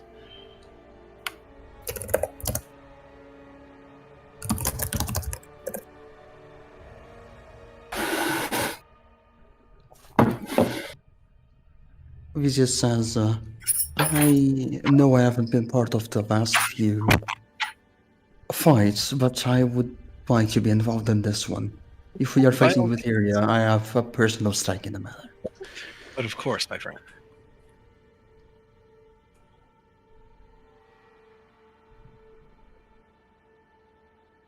And Kavan, being somewhat unfamiliar, or rather entirely unfamiliar, says even Salune's moon is not present. Is this the domain of a god, or as you call them, a titan? Kira says, in a way, yes. The Nether Sea is not quite the actual material plane, even though it is still within it in a way. It is more of a realm of dreams.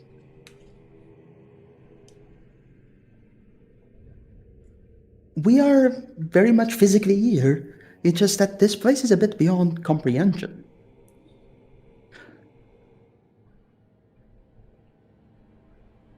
And like as you look around, you see that as you're assessing these surroundings, right? You see that monotonous black waves and avian skies stretch for as far as the eye can see. The stars themselves are strange and unrecognizable. In stark contrast to the rolling oceans above, everything here is deathly silent. There is this constant smell of briny seawater the smell of briny seawater has been replaced with a pervasive metallic odor. And you actually hear that the ship itself seems to be having a little sizzle sound.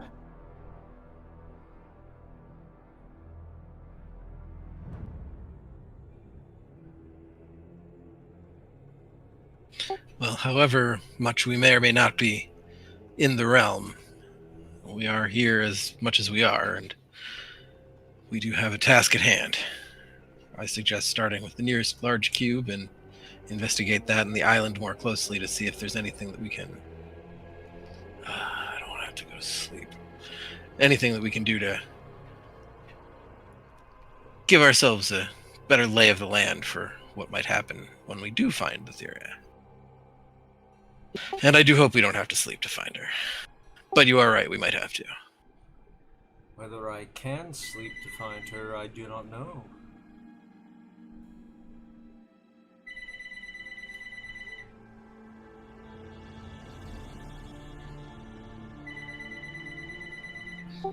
Oh, of course. I'm right. I agree completely. We must be very careful as we investigate, but a death trap is merely a trap set rather than a trap sprung if we proceed cautiously enough. And this I'm not suggesting wandering around an unknown island without any investigative cautions. Just, we do need to know what we're getting into. And this being, in a way, the realm of a god, we may need to think of things more creatively than we would as mortals. The cubes with the markings upon them, they could be warded prisons, they could be the dice of a god, we do not know.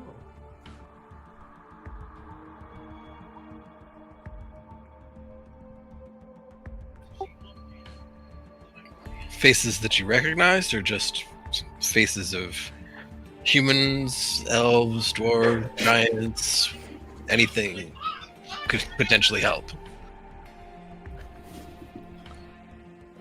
If it's faces, it is very likely a prison, and we should definitely not proceed any closer than we absolutely have to and maintain very cautious distance. All the more reason to get close enough to make out some more detail rather than, attempt anything with chains or suspension or anything. Just try and see exactly what it is we're looking at without, getting there, touching it or anything. Vicious nods and says, agreed. This place might be untrustworthy, but we have to face it nonetheless. We won't get very far just wondering about the options.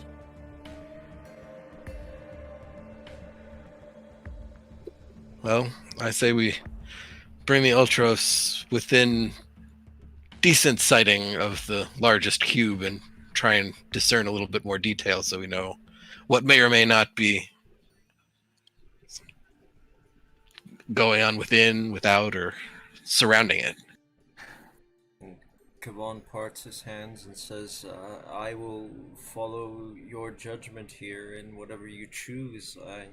I realize from before our arrival I may have shaken faith in myself, and for that I do apologize. Oh, you have nothing to apologize for in that regard. That was my own struggles with faith,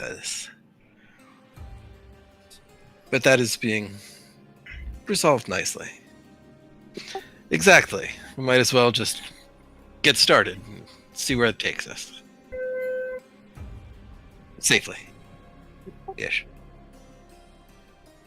Well, for that I'm pleased to hear then, and, well, if there's in some way I can prove my goodwill towards you as we make the journey, well, I know little of the practices here, but I am willing. Of that I have no doubt. Shall we go to the cube?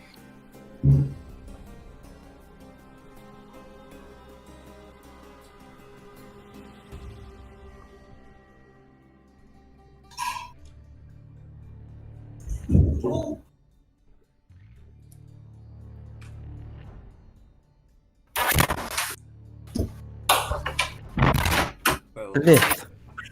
among the places conveyed, it seems perhaps the most obvious.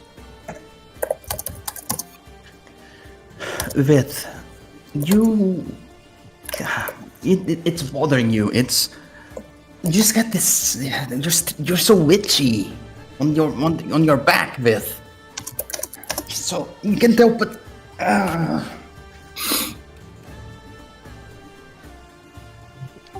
Not the cat.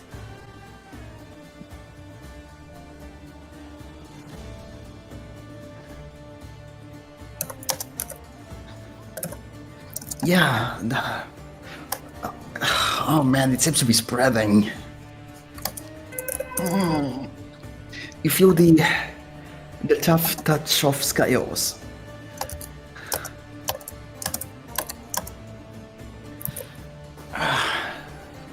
It seems that thing that had showed up maybe about a week ago now. It seems to be spreading a bit. It seems to be extending over your back, and this time it's really making it itchy.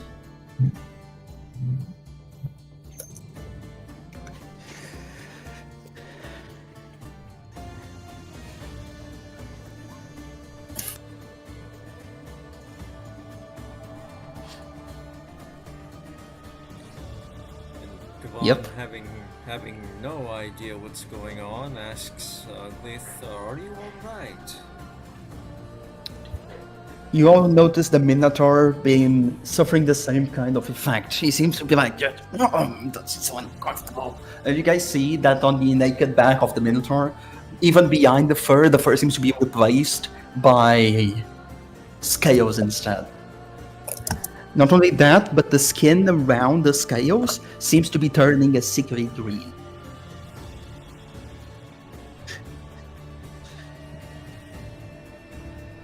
Yeah, I wish I had that prepared at the moment.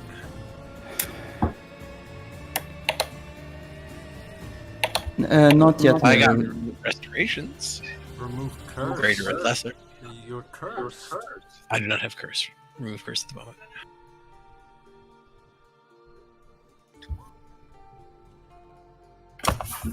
Oh. Is that gonna happen like right now or like that's not good? Kira says, I'm afraid I know a bit about this. Most of you aren't from around here, so I think I can explain this one myself. But when did this happen exactly, Vith? I can't say I had noticed.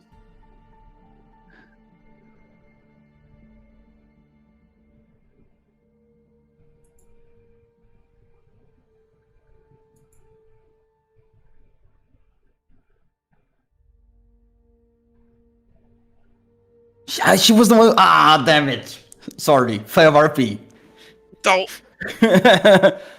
I just remember that we didn't talk a lot about it afterwards. In that case, ignore the last sentence, and I was like, well, the process, it is called the Curse of the Medusa. Well, I'm sure you've seen that Vith has been a bit more gracious in her words. And the same can be said to Asterius.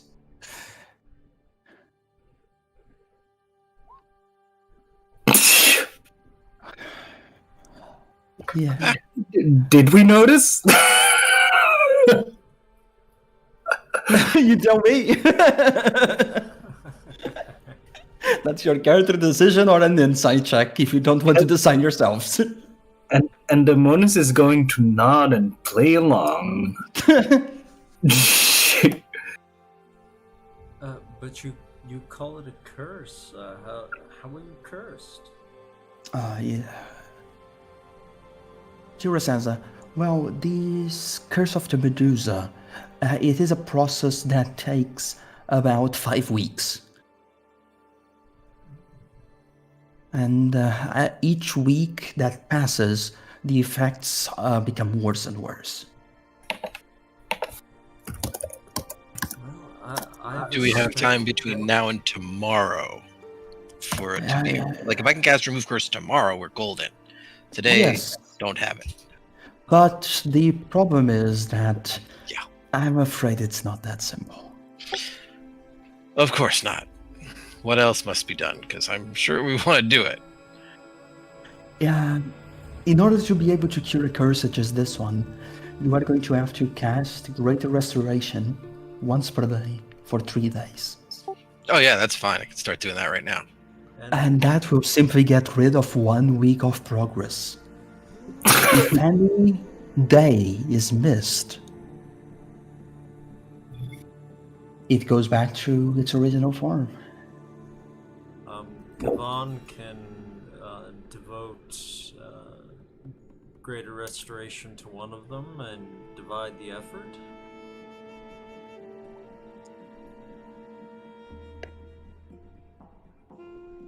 Kira says, no matter how uncomfortable I'm sure you are, perhaps they can wait a bit. How much? Why do you say that? Well, no offense, but when you faced against Sidon, you weren't exactly looking your best.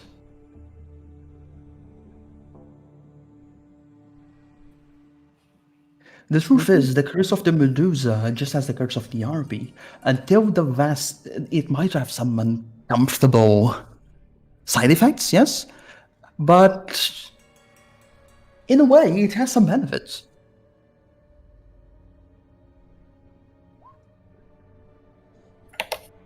A beneficial curse. Where is Mother Selune sent me? To troubled waters. How do we know if it is too late? Well, the process always takes the same amount of time. You have been to the mall about how long has passed? Maybe 8 or so days ago. I'm afraid I lost track a bit. How long does it take for the curse to complete? 5 weeks. So we only have 8 days. We definitely have some time to start the process and reverse it. So I would agree that we have higher priorities right now than and should reserve our resources for the upcoming, more immediate fight. And starting, and once that's resolved, we can devote resources to undoing the curse on our compatriots.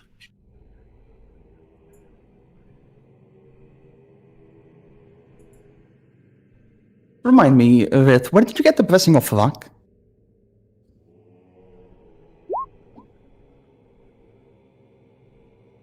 Didn't that complete our thingy with the thing Isn't that the epic boon? Is that the epic boon thing? for all of the lost ones? All like 4 of us or something, 3 of us.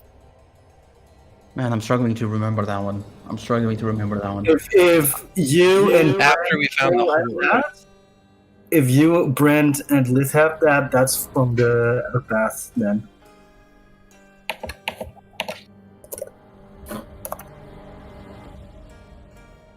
Yeah. Yep, that's Gotcha. that's Okay. the So yes, the blessing of luck is from the pact. The blessing, the blessing of magic resistance, is from the mall. yeah. But the blessing of magic resistance comes with the curse of the Medusa, and both yourself and the Asterius have it. Right, I Not don't only have that, but currently your charisma is also 24.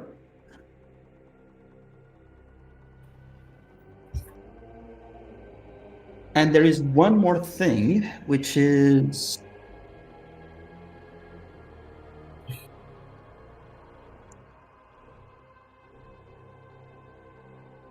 as your skin is beginning to turn green, both of you gain a dark vision of 60 feet, unless you already had it.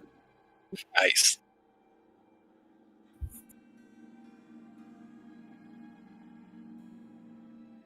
Yeah, I think you will both already have it, so no change this week.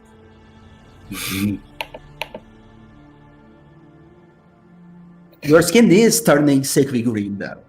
You bet that in 1 or 2 days you're going to be fully green.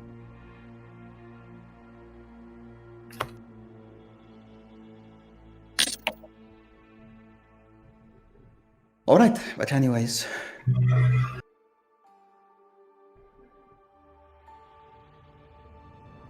Could be worse.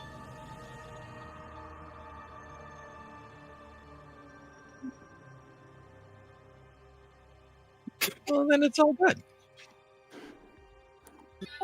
Now it's even more green. Life is good.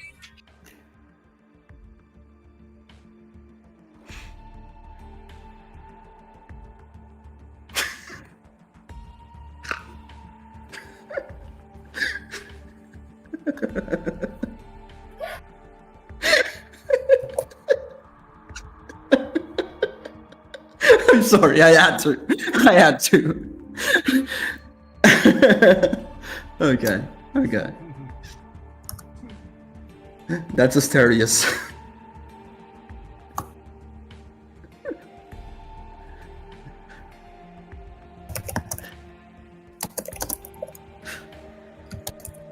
You're more gray now. Anyways, back to the session proper and the events at hand, shall we? Yes. So you were talking about going towards the cube? Correct. Get to like here. Somewhere where we can see what faces the cube are. Keep an eye on the island, but still be like a couple hundred yards at least away. Can you go ahead and ping it again? The biggest cube. Yeah. No, I'm just trying to see which way you were approaching from. Okay. By the way, you're basically staying in order to keep both things inside. Yeah, that sounds good. as Endemonis is getting closer with the ship and such, he's gonna ritually start to cast detect magic. Very well. The detect magic time goes off. For those first few seconds, you are completely overwhelmed. It's blinding. Yeah, there's kind of magic like everywhere. But after you adjust your eyes to it, you see a lot of lights both in the air, in the water, in everything around you, in your compatriots around you. But as you adjust your eyes, you begin to try to focus a bit on ignoring certain magics in order to be able to actually see if something happens that's not the water itself, or the air, or the ship. All right, let me go back to the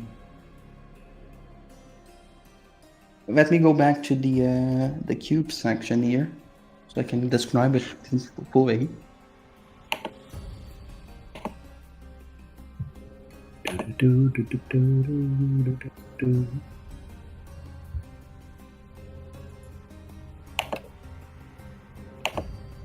All right, so the gargantuan cube. Your vessel sails towards an island that seems strangely square-shaped. It soon becomes clear that the island is actually a gargantuan iron cube. Runes have been deeply etched into each of the faces you can see. The bottom face is level with the surface of the sea. The top face, some 100 feet above, hangs from 5 massive chains. The chains themselves disappear into the fathomless heavens of the nether sea. A disturbing noise echoes from within the structure, alternating between a low rumble and a high whistle.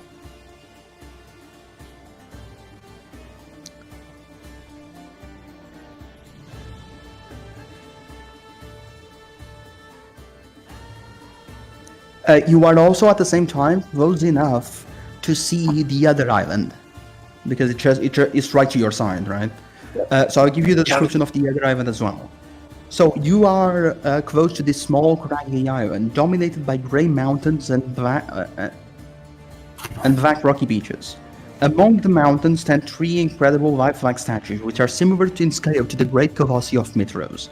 Each depicts a muscular man in a pose suggesting shock, their faces revealing a combination of fear and rage. Iron chains bind their immobile limbs and are anchored into the surrounding landscape. That's this island. But right now you are closer to the cube itself. So as you see both of these options, you are a bit more focused on the cube at the moment. What do you wish to do exactly? See if we can read the runes. See if it looks like it's prison versus just like a container, or what? Just kind of give it a general once over. Make an Arcana check. 21 and 12. The 21, possibly. The 21 might give you a bit of the idea of what the runes are. First of all, seem to... Yeah? question: are they magical in nature, or are they actual sort of? Okay, never mind. They are magical in nature, but not the same kind of magic that would be a gift of warding or anything of the sorts. But yes, this place is very much magical. Right, as I was saying, the cubes themselves. You, with the 21 Arcana check, you realize that these cubes, or this cube in particular, is a prison. However, this cube, bigger than the others, seems to have a way in, and an actual building on the inside. The runes themselves seem to be incredibly powerful, almost as if this cube itself is indestructible.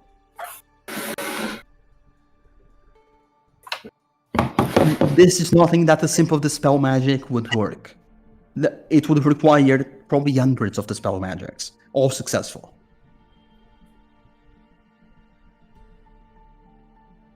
The runes themselves don't have any specific meaning, other than they don't have any specific meaning in the language, such as a spell or anything of the sorts, right? It's nothing like that. There is, however, one thing, which is that at the very top of the cube, there is this complex contraption, like a massive hourglass that stands more than 30 feet tall. And there is sand emptying from the top half of the hourglass into the bottom half, with takings of oldness. And drilled into one corner of the cube's surface, there is a circular portal of black metal.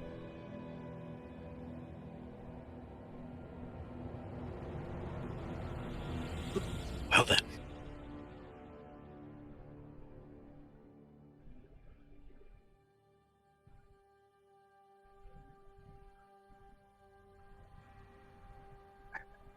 The hourglass...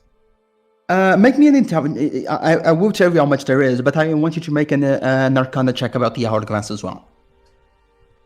Everybody, or just the 21 is enough, so let's just go with it. Cool. So on the DC 20 check, you realize that the hourglass will take 3 centuries for the sand to run into the bottom of the hourglass. So this is some sort of timing mechanism. You imagine that with the 21 Arcana check, it means when this creature would be released by natural means.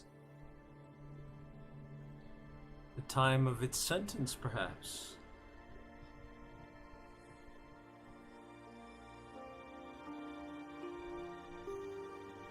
That's an interesting thought.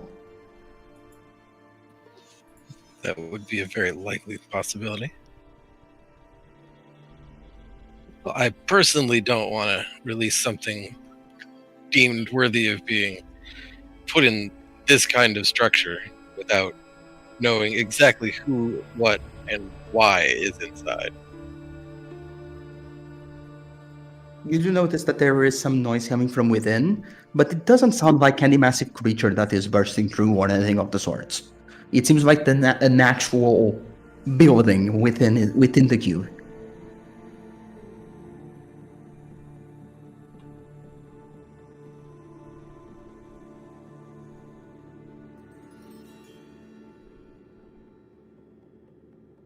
Well, we might try to find a way in, but what's to say that we too would not be trapped by these warding runes?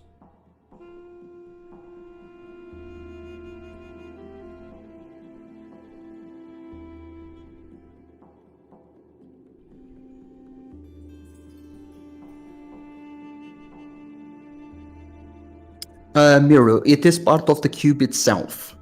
It seems that you can't quite see properly into it, but you realize that the cube, thanks to the nature of the runes, it seems like there is a section that is not completely filled with the same type of runes that is filled on the rest of the cube. It seems that most of the containment runes, through the use of that 21 Arcana check, you realize that most of the containment runes are closer to the bottom half. While the top runes seem to have many more mundane enchantments. They are still indestructible, right? But it is a different amount of magical energy that was used on the top end of the cube compared to the bottom of the cube. The bottom of the cube seems to be the prison itself. What you can hear inside is that there seems to be movement going around. And that is without a check. You just seem to hear movement coming from the inside. You can't quite say what it is, but it seems to be multiple bipedal creatures. But there's no window or anything to peek through, so that's tough.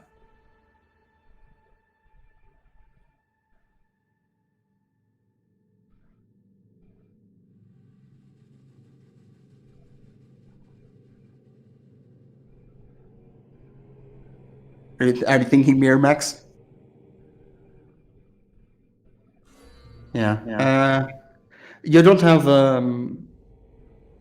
You can potentially make a check for this, which I would allow you to make a perception check to realize if you can understand what the creatures inside are by the way they're moving, right? To see if it fits the. It could be that you can understand the way their feet touch the ground, right? To see if they are light and nimble or not. I'm done with asking Helen to do that. Do you still want to go in? Clairvoyance would be nice. Should ask how to do that.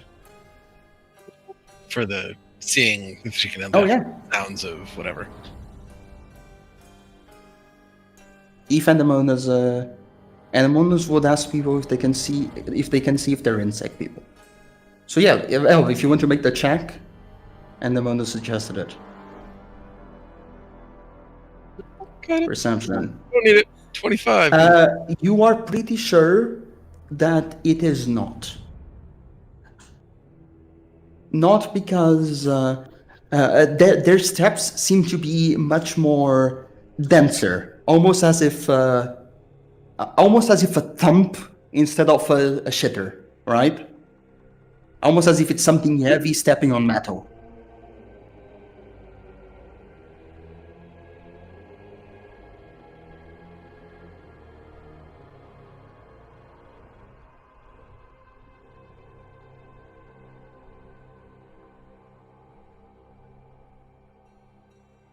I suppose not jittery is something good.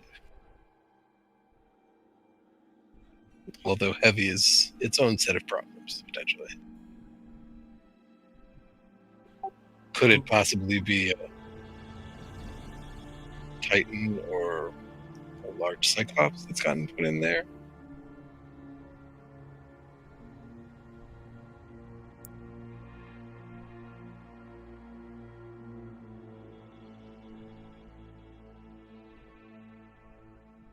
The only way to know for sure is to go, says Ella. That is true. Can the origin of magic be attributed to a person in a way? Potentially. Potentially with the right kind of check and with your actual knowledge, you can't by default on a spell, but I will allow you to make an Arcana check. If you want, I can roll for you if you're not on the PC right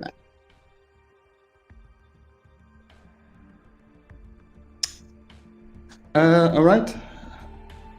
Arcana check for Anemona is 18.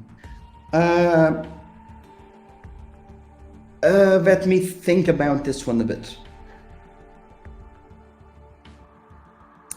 With an 18, you realize it is made by a Titan, but not more than that.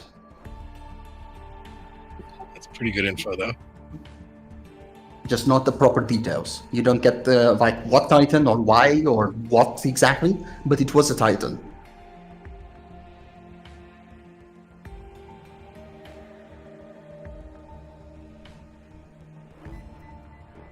Well, there's potentially a Titan in one cube, but... Yes, Vutiri is technically a Titan, as is Sidon, as is Kentimane. As is, well... No, yeah, those are the Titans. So yes, they are technically Titans. And just as one is in this cube, there could easily be one in each of the other cubes, if not something else as or more dangerous. I fear it's likely that we'll have to at least inspect all the cubes, if not go into at least this one. I'm not looking forward to that, but we will do what we must. The only thing that looks like an entrance on this cube seems to be a circular portal of black metal. It is an uncomfortable look. Well, comfort was abandoned when we entered the Nether Sea regardless, so... I should agree, and, well, we can idle the ship here all day, but what remains of day here, but it seems we must look for your Titan within the cube rather than upon the waves.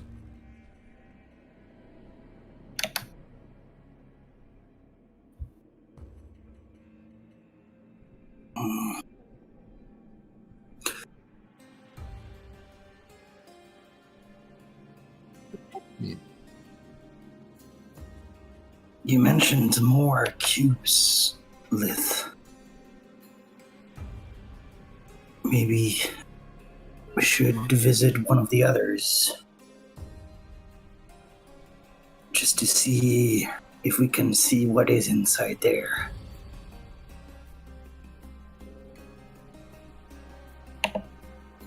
True hell, it's definitely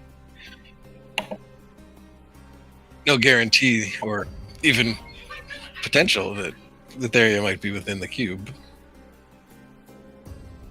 It seems to me there's very little guarantee of anything here. This is not There's like that. where we came from. If there's other cubes, we can maybe see what's inside those. Agreed, more knowledge at this point is what is called for rather than immediate headstrong action. I also think we should inspect the other cubes before we take any direct action.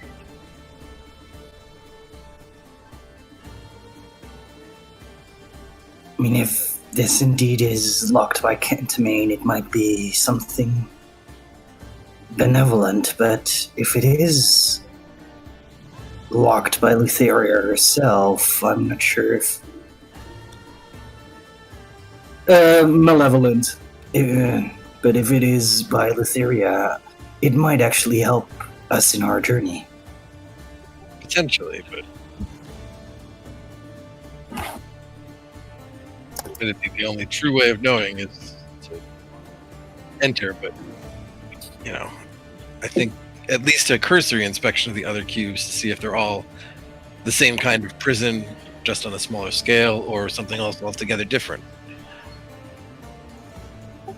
might be in order before we attempt to enter the larger cube.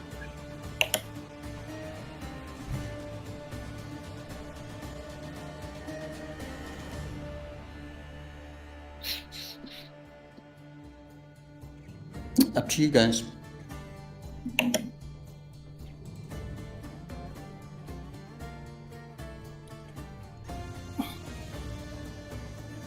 Kavan has already sworn to follow the lead of the others here, and so he remains silent.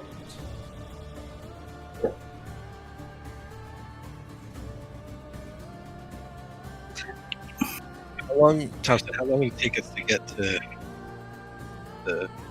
that smaller cube? About an hour and a half, maybe? Hmm?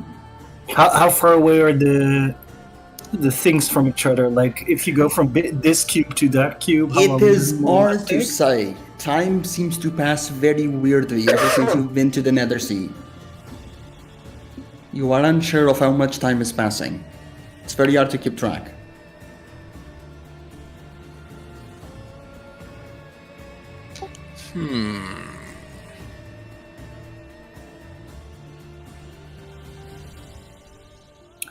Did we notice last time that time went much faster or slower in here? Like when we went from here to here and then looted the horde and went back? In retrospect, after you leave, it is possible, but just thinking about it while you're inside is close to impossible. But it was no. It seems like you didn't lose days or anything of the sorts while you were here. That's for sure. Yeah. But the actual time slot, that this is information you knew before you entered again, right? Yeah. You would have known that after you left, you didn't spend days inside. You didn't spend more time than like incredible amounts of times inside. But as soon as you got in, the idea of time itself seems to be almost as if vacant.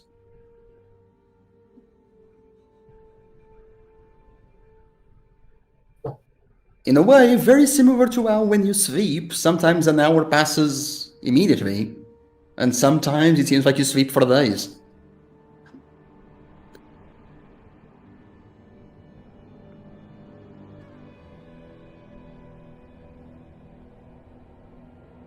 Well, even though time is always of the essence, I think our greatest ally at the moment is information. And inspecting at least one of the other cubes is probably well worth our efforts. That is just my opinion. I'm happy to follow the will of the group, and if that will is investigating the cube, that may be the case, but even if just confirming that it's the same kind of situation would give us quite a bit of information regarding the other cube's likelihood as well. And nevertheless, if it is smaller, we might be able to see further inside. Also true.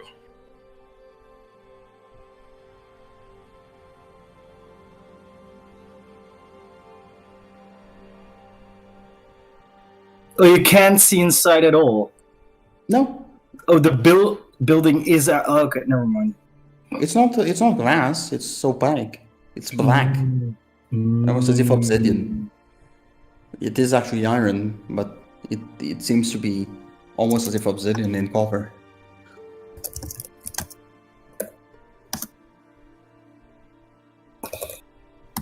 Yeah.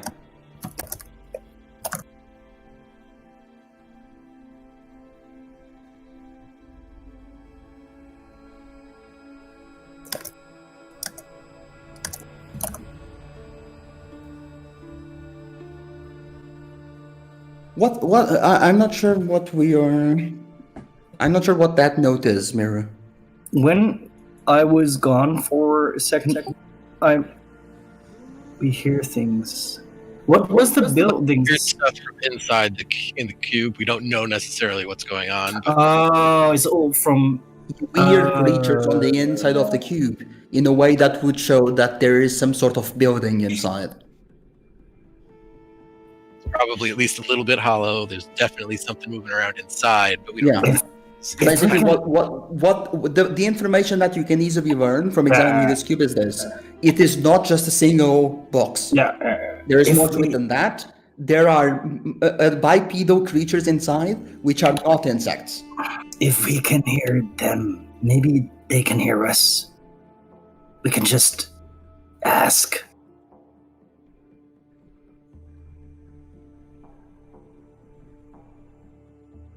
They might not be telling the truth, but even a lie might. But even a lie could prove valuable. Agreed.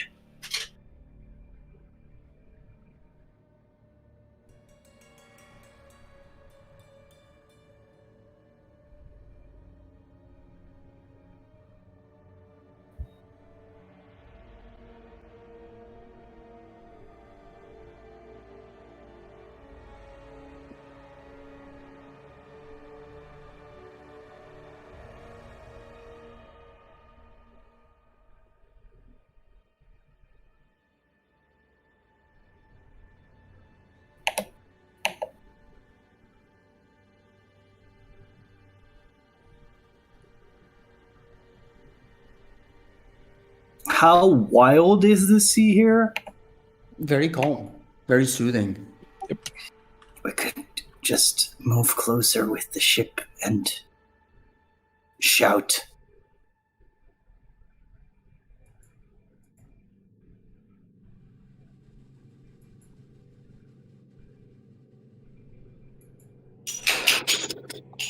Hello, dog. That's a dog shaking itself. Hello. What's wrong? I don't trust the cube either, but unless we know what it is, it will be just another unknown in this whole story.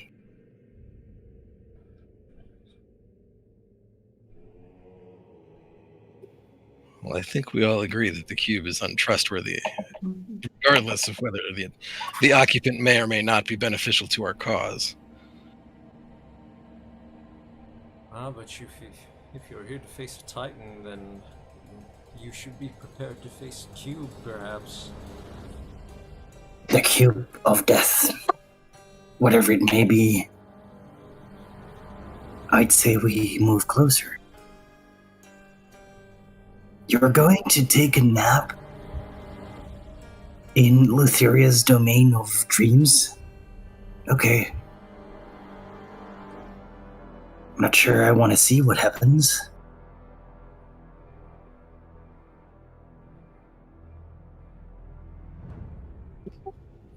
Do you want someone to watch over you while you sleep, in case something happens?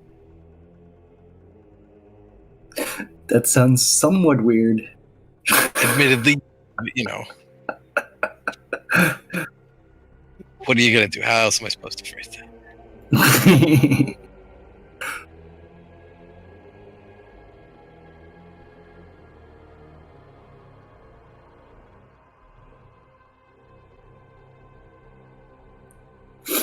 Understood.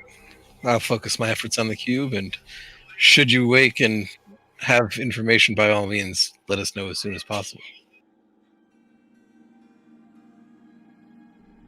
Alright, so what is everyone else doing while Vit goes take a nap?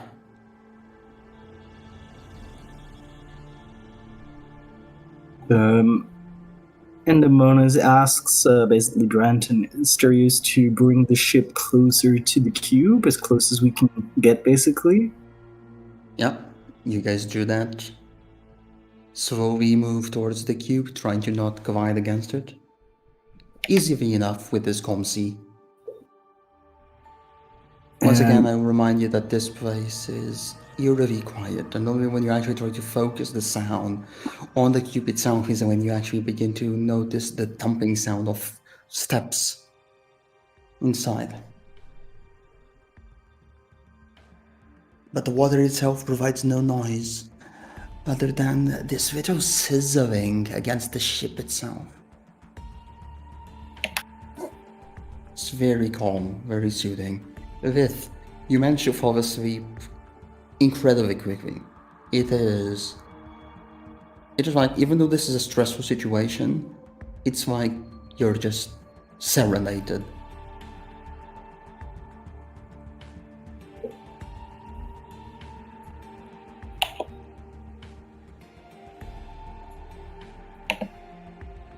So, Endomonas, you so as you guys put the ship closer to the cube itself, what are you doing?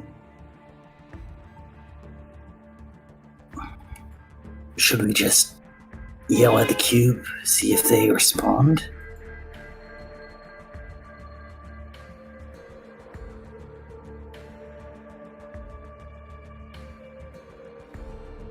Vizia says, I imagine that would work. It is as It's good a not place like- as any. It is not like we're being sneaky in any way, and we can't exactly hide about this big. So, right. So, Endomonas sort of uncomfortably, because he's not really the one to generally shout at all, just basically goes, "People in the cube, can you hear me?"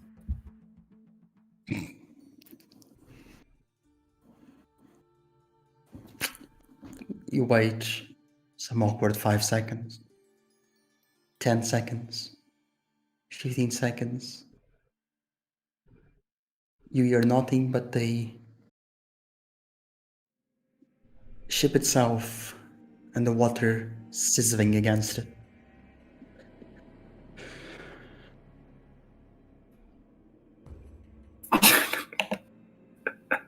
say that. We can do that. I mean, you do know. I mean, there is an entrance to the cube, right? I mentioned that there is this circular portal over at the top, right? But it seems that communicating with it from outside does not go well. It may be the wards. If this is a prison, then, well, it would hardly be punishment if they could speak with anyone who passes by. Well, we seem to be able to hear their steps, so I thought maybe they can hear us. Apparently, it's Speaking one of way. which, now that we are closer, can we try seeing if we can hear a little better? Or something Yeah, else? make a perception check with advantage this time.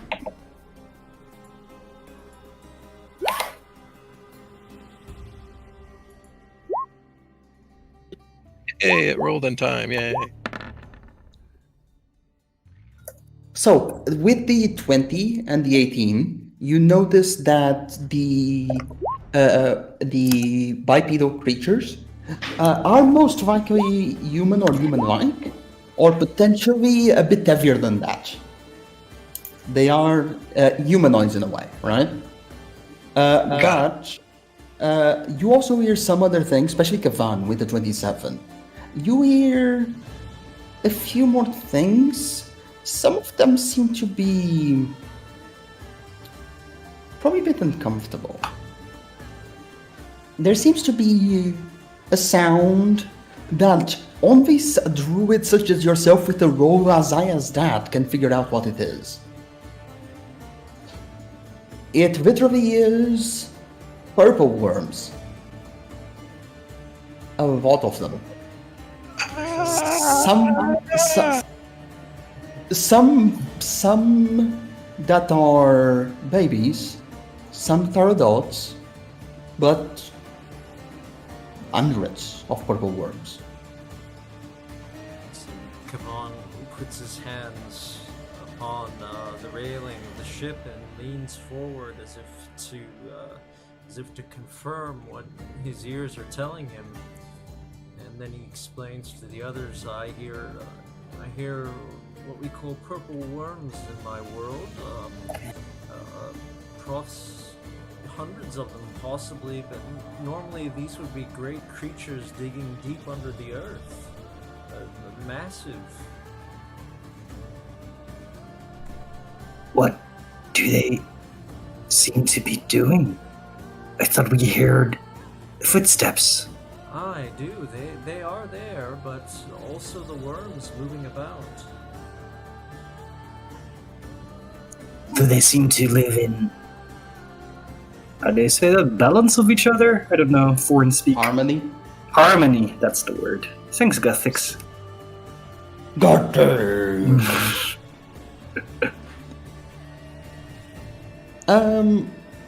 It is hard to tell by sound. It seems that with that 27, it seems like with the 27 you realize that the bigger the worms, the less they move, for starters. But there's also seem to be those little shrieks, very tiny shrieks, of infant purple worms. Plenty of them. It seems that most of the worms inside are indeed infants. When it comes to the, I guess, symbiosis between the humanoid-like creatures and the worms, it is hard to tell. But they seem to move rather close to each other. They don't seem to be fighting or anything.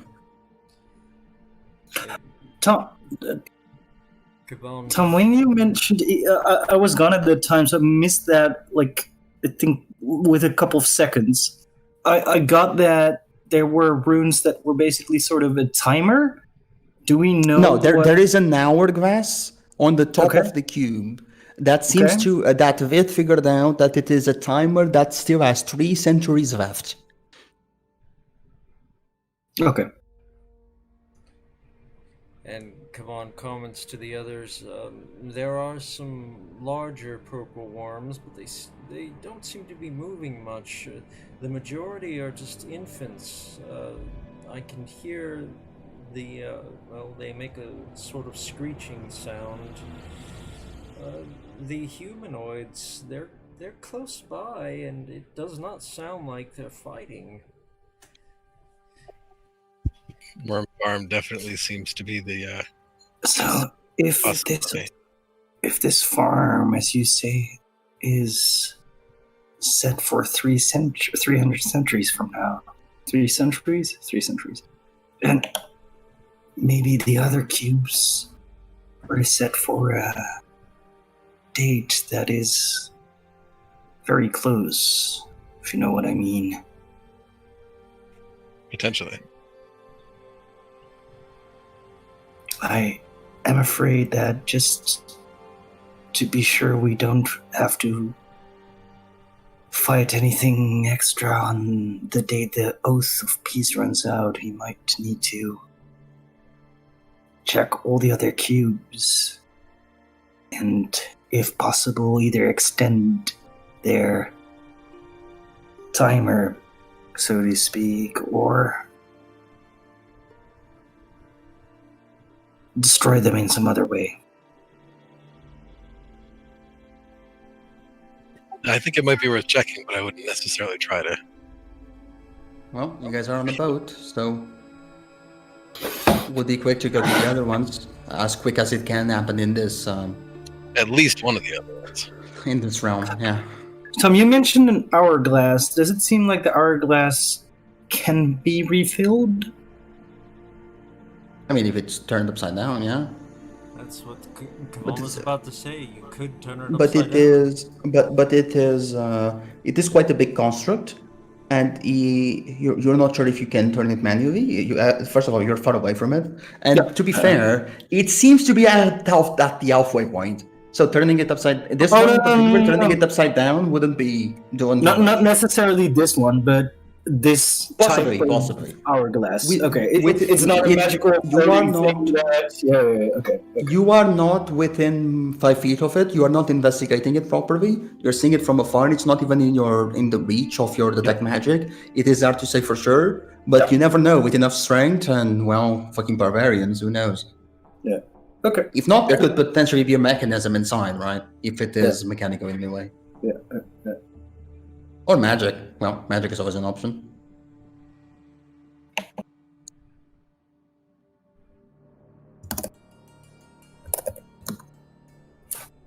Yes, Fit. We're going to go to that. We're actually going to end the session on that. Because Nice. we're going to do one more thing. Let me just ask one question. For the people outside, are you going to go towards another cube? I would vote yes. Kavan goes with the majority, as he swore. All right, so you guys turn the altars around and begin going somewhere else. However, with his own dream van. With.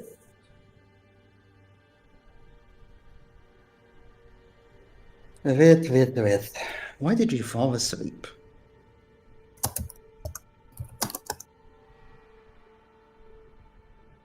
What are you scared of?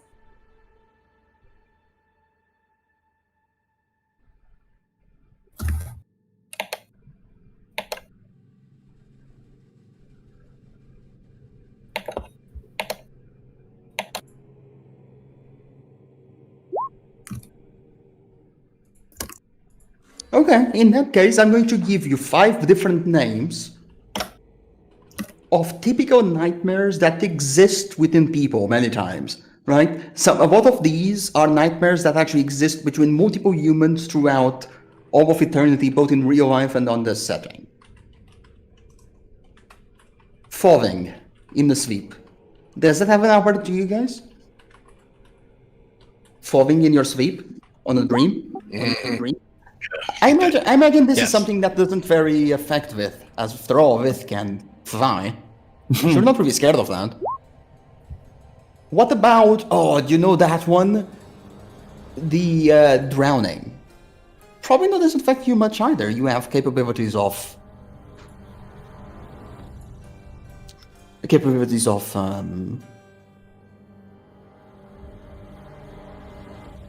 breathing underwater, right? Have you ever had that dream of teeth falling out? It is such a weird thing. My dad told me he had this. My dad told me he had this a lot. I never had it myself, but apparently some people have nightmares of their teeth falling out. Oh, Of course, dream of being chased. Yeah, there's always a good one.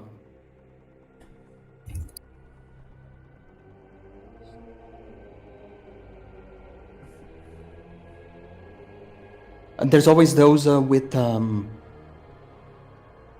Oh yes, I've had one myself. Have you guys ever been on one where you're being squeezed? don't think I've had a squeezing one. No. Definitely being prey, though. I've had that one. Yeah. What about afraid of shame, like a dream where you are a dream where you had yeah, what's shame, right? So that's probably one. That's probably the Vith where Vith is at. But like a dream that happens to a lot of people is like a shameful situation, right? Like it could literally be anything, but it's something that causes great shame to the person. Vith has none of that. Yeah, that doesn't really strike me as a shame kind of person. Yeah. Sort of similarly, I've dreamt about my worries in the waking world.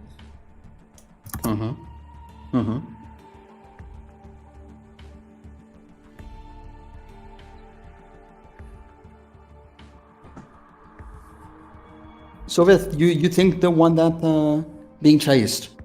Being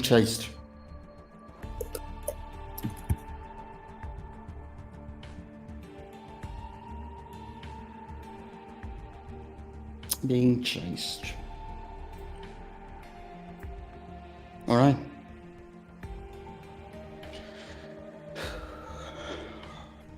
You fall asleep easily enough.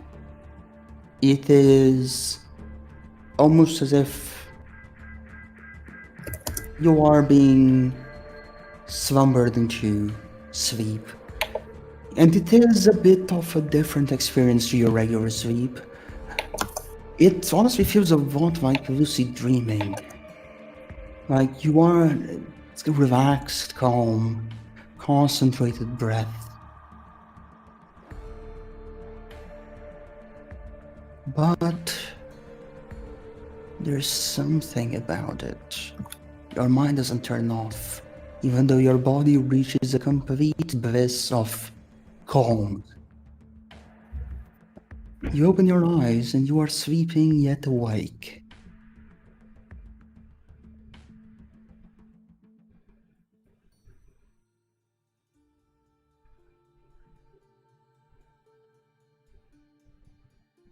What's chasing you, Vith?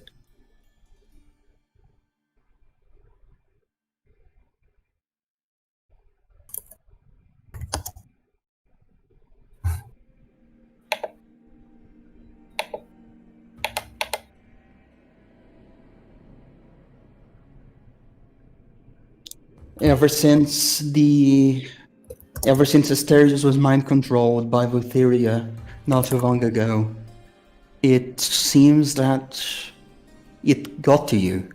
It is a person that you respect and liked, but he smashed your face in when he was mind controlled, and that was an unpleasant experience. And you guess what? You know who actually knew about that? Lutheria. After all, she was there to see it. You find yourself once again in the maze.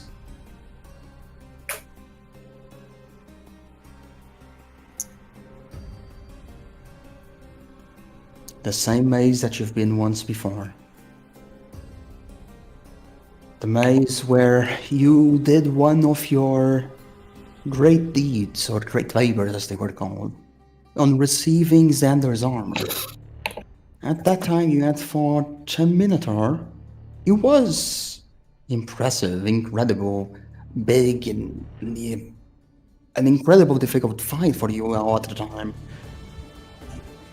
But You didn't have the backup of the gods. It wasn't as serious. You didn't have the Phoenix Feather Belt that makes you strength 26.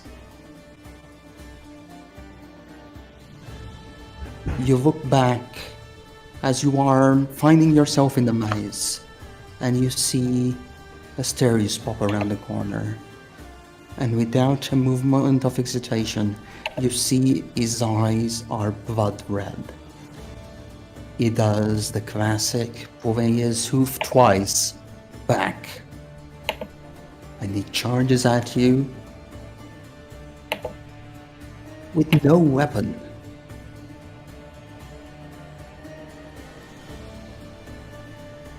Vith, do you run? Do you hide, or do you fight?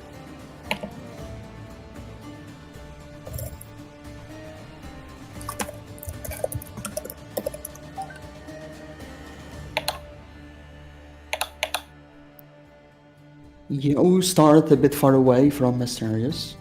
As such, you have the first turn. What would you like to do?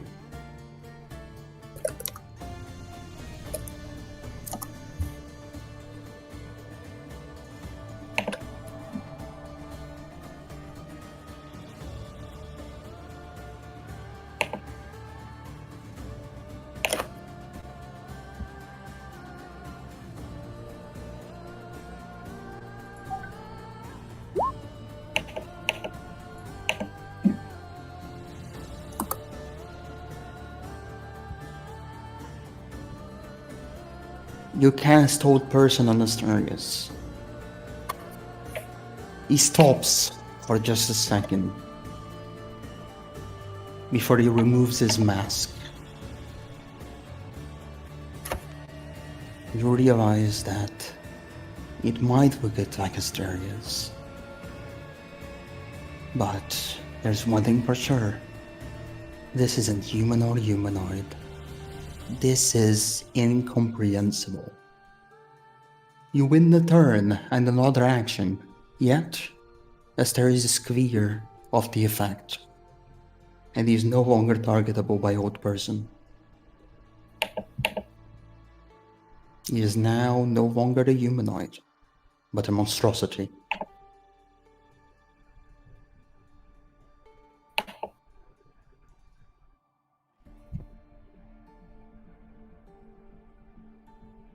Bam. Advantage on dexterity saves against target things that it can see. 12 fails.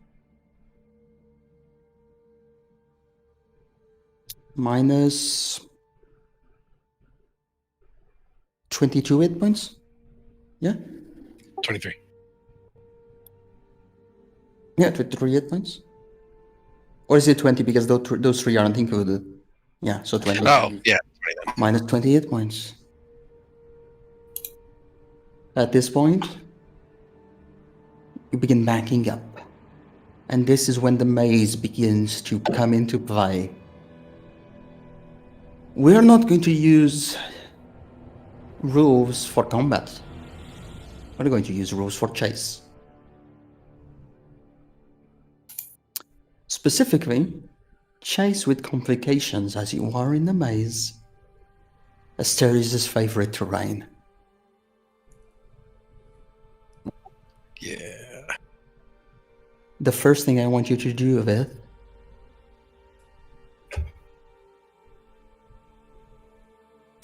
is roll an investigation check. Make quick judgment on the way that you go that it's not a dead end. Good. That is a success. You begin running through the maze. Asterius close behind you. Yet you get another action. As he's charging through the maze, and it is terrifying. He is so close and right behind you, and you feel your heart rate beat fast. Being a prey, not what you're used to. You shift as a bonus action.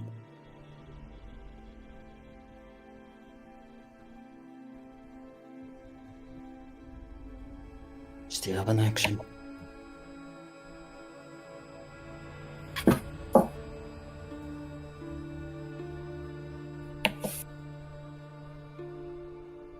Summon Wildfire Spirit as an action. As the spirit shows up, it blazes against Asterius. Takes full damage.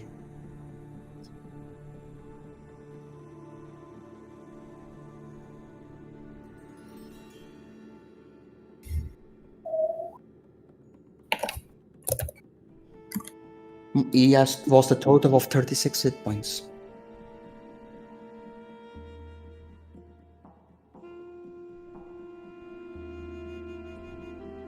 I need you to make me one more skill check after you use your action and bonus action.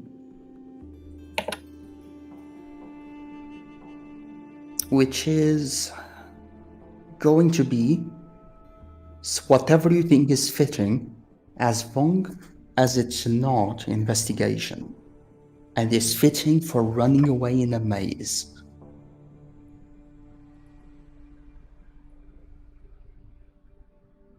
Perception. You can put... Very well, go ahead and roll. Draw one. It is a failure. 26, shifting advantage, you're right. That is a success. Through a 26, you manage to hear your... The maze itself seems to be made of metal almost, and as you take a step, you can hear the sound reverberate against the walls. And using that senses and your enhanced senses, you realize when you are about to reach a dead end and avoid it just in time. You get another action against Asterius.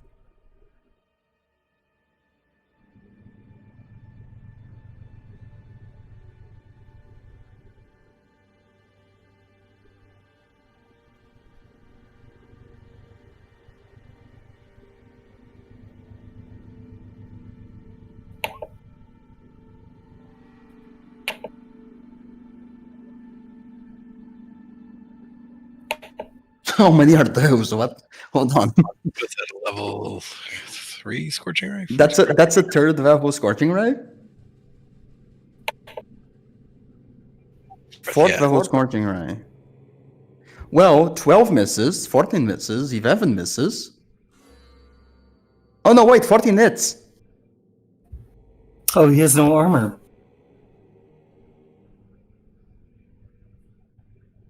His armor was sacrificed, even on the dream. 37. 37 points. So a total of 36 minus 36 minus 37. Very well.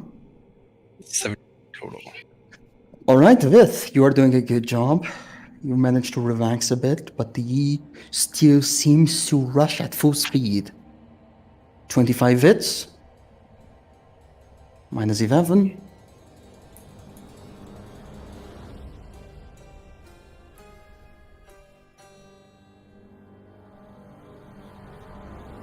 Very well.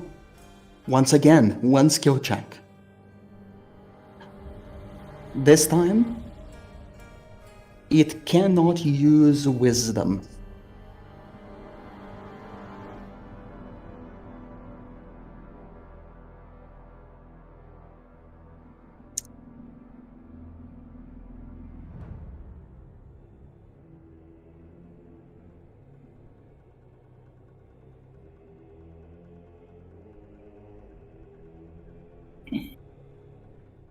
That's wisdom.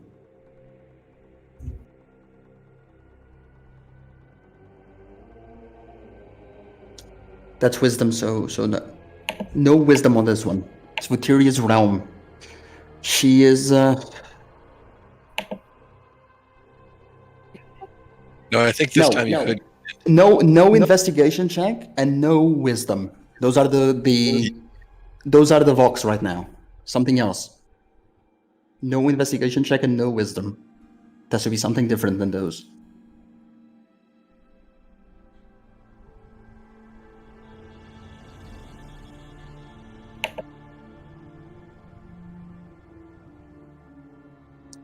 The DC will be higher, but you can attempt to if you'd like.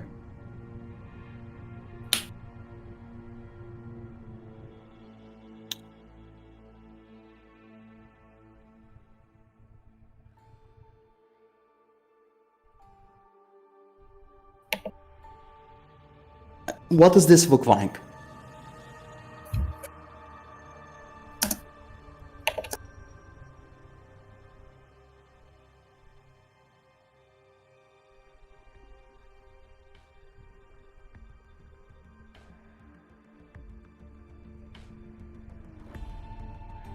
Are you thinking a juke as almost as if a fake in basketball? Of like literally convincing them you're going one day? Okay. I'm going to say that you can indeed do that. And a 17 is a success. Actually, unless, hold on, let me check one thing.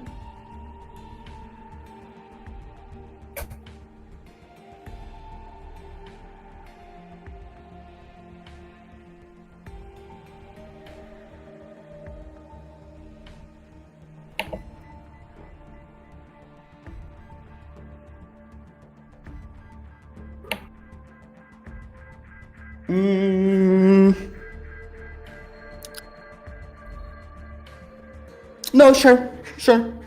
That's fine.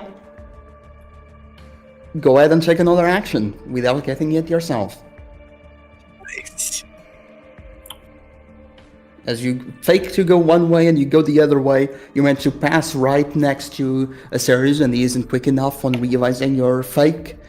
But he is at this moment very quick on your follow-up.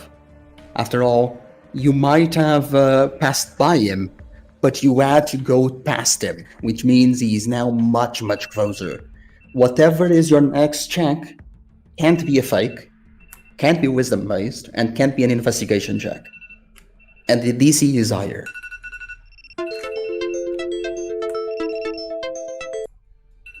You can also use abilities that you have yourself that are not skill checks, but would result in a skill check in doing so, right? But you can still use your own abilities as yourself. You're not offensive, obviously. Not an attack proper.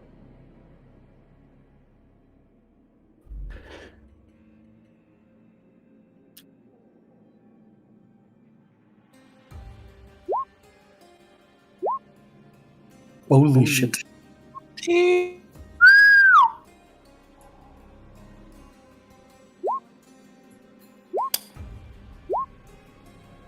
All of the mid.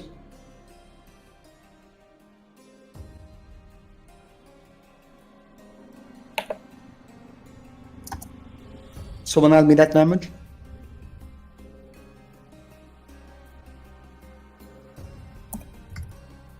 $75. How much? No, 71. That was close. Because the yeah. last one was not a crit, right? The Right. The 3 and 2 and the 8 before is just a 3 and an 8. yeah, exactly. 71.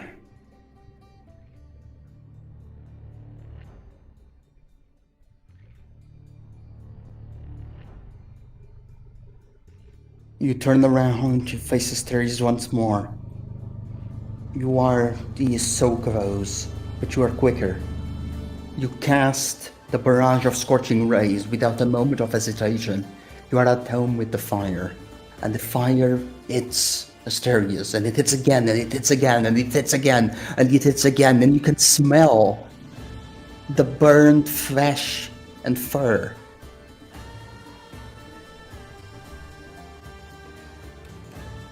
He should be dead. He so should be dead. Roll me a wisdom saving throw.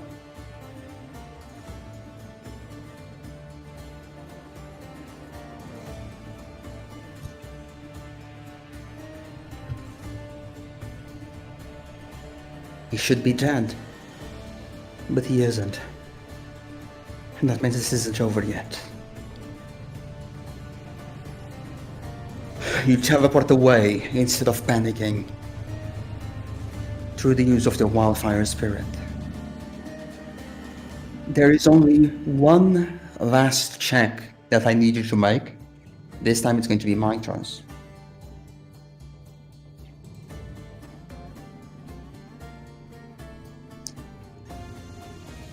It is going to be a Constitution saving throw.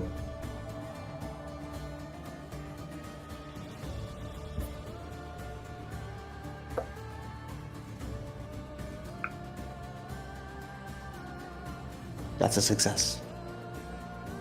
This nightmare goes on for a while. Yet, you manage to keep him at bay until it comes to the point where you wake up as you're being shaken awake. And you see actual Asterius.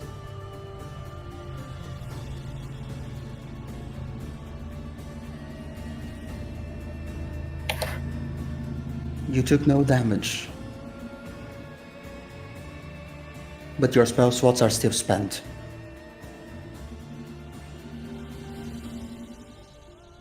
Luckily, on that last Constitution saving throw, you don't get another level of exhaustion. But that's where we're gonna end for tonight.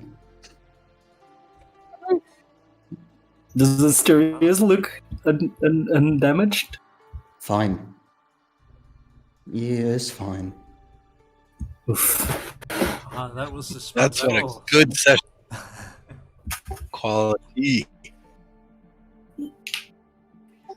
Good character advancement for Isaac, definitely. Just good fun all the way around. Thank you very much, Tom. Yes, I had a great time.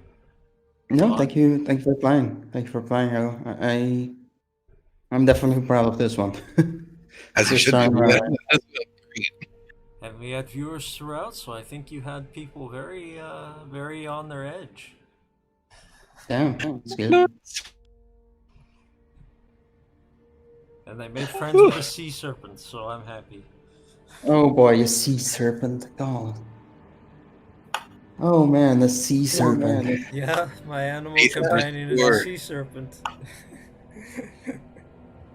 This isn't going to always be available, but when it is, it's a very big deal. I am going to ask you guys for a guess. Out of character, what CR do you think a sea serpent is? Ooh, the primordial creature bigger than our 20 ship. plus.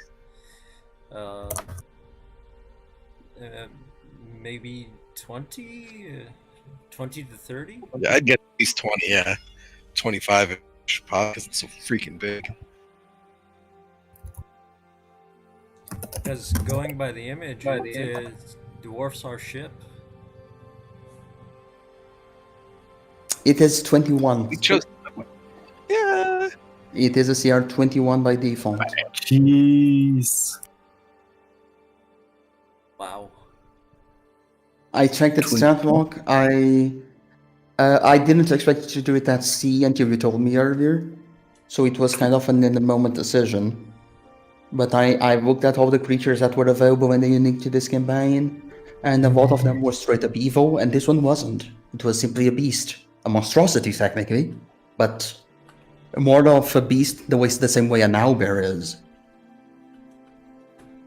It is absolutely fucking incredible. It is amazing. Oh, yeah. It's gigantic, but it fits the description. And you literally mentioned something about when you were reading the description on the wiki that was somewhat related to this. Yes, the sea, navigators, navigation, related very much to the ocean. And I think Oh, you yeah. mentioned dragons as well, and this creature has been mistaken by dragons many times. Mistaken as a dragon type. Yes, song dragon, Is that- exactly. That is one of the words you said. But yeah, that is a good session. I hope you Super I hope that was enjoyable. And hopefully same time next week. Indeed. I look forward to it. Next week, everybody. Oh man, we should make Snack listen to this one on the stream. We got a lot going on. Give him homework. Yeah, oh good, listen to this session. Okay, Tom, anything you want to say to anyone? Oh, watching before you go? I'm emotionally drained at this point. This one took a shot out of me. Thanks for, if there are any viewers out there, thank you for watching, and hopefully we'll see you here next time as well. And there are indeed, and I'm sure they all enjoyed it. In fact, we got likes, so yes, they did enjoy it. Nice. Good. And yeah, very well done, Vith. That was incredible. I did forget about one thing, but I guess it makes sense including the dream scenario. I forgot about your exhaustion level, so you should have had disadvantage on some of those checks.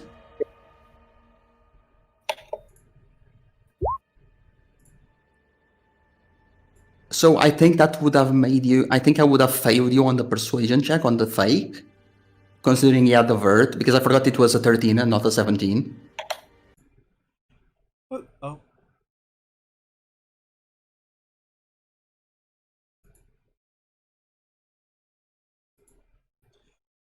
Okay, everyone, we're coming to the end of the session here.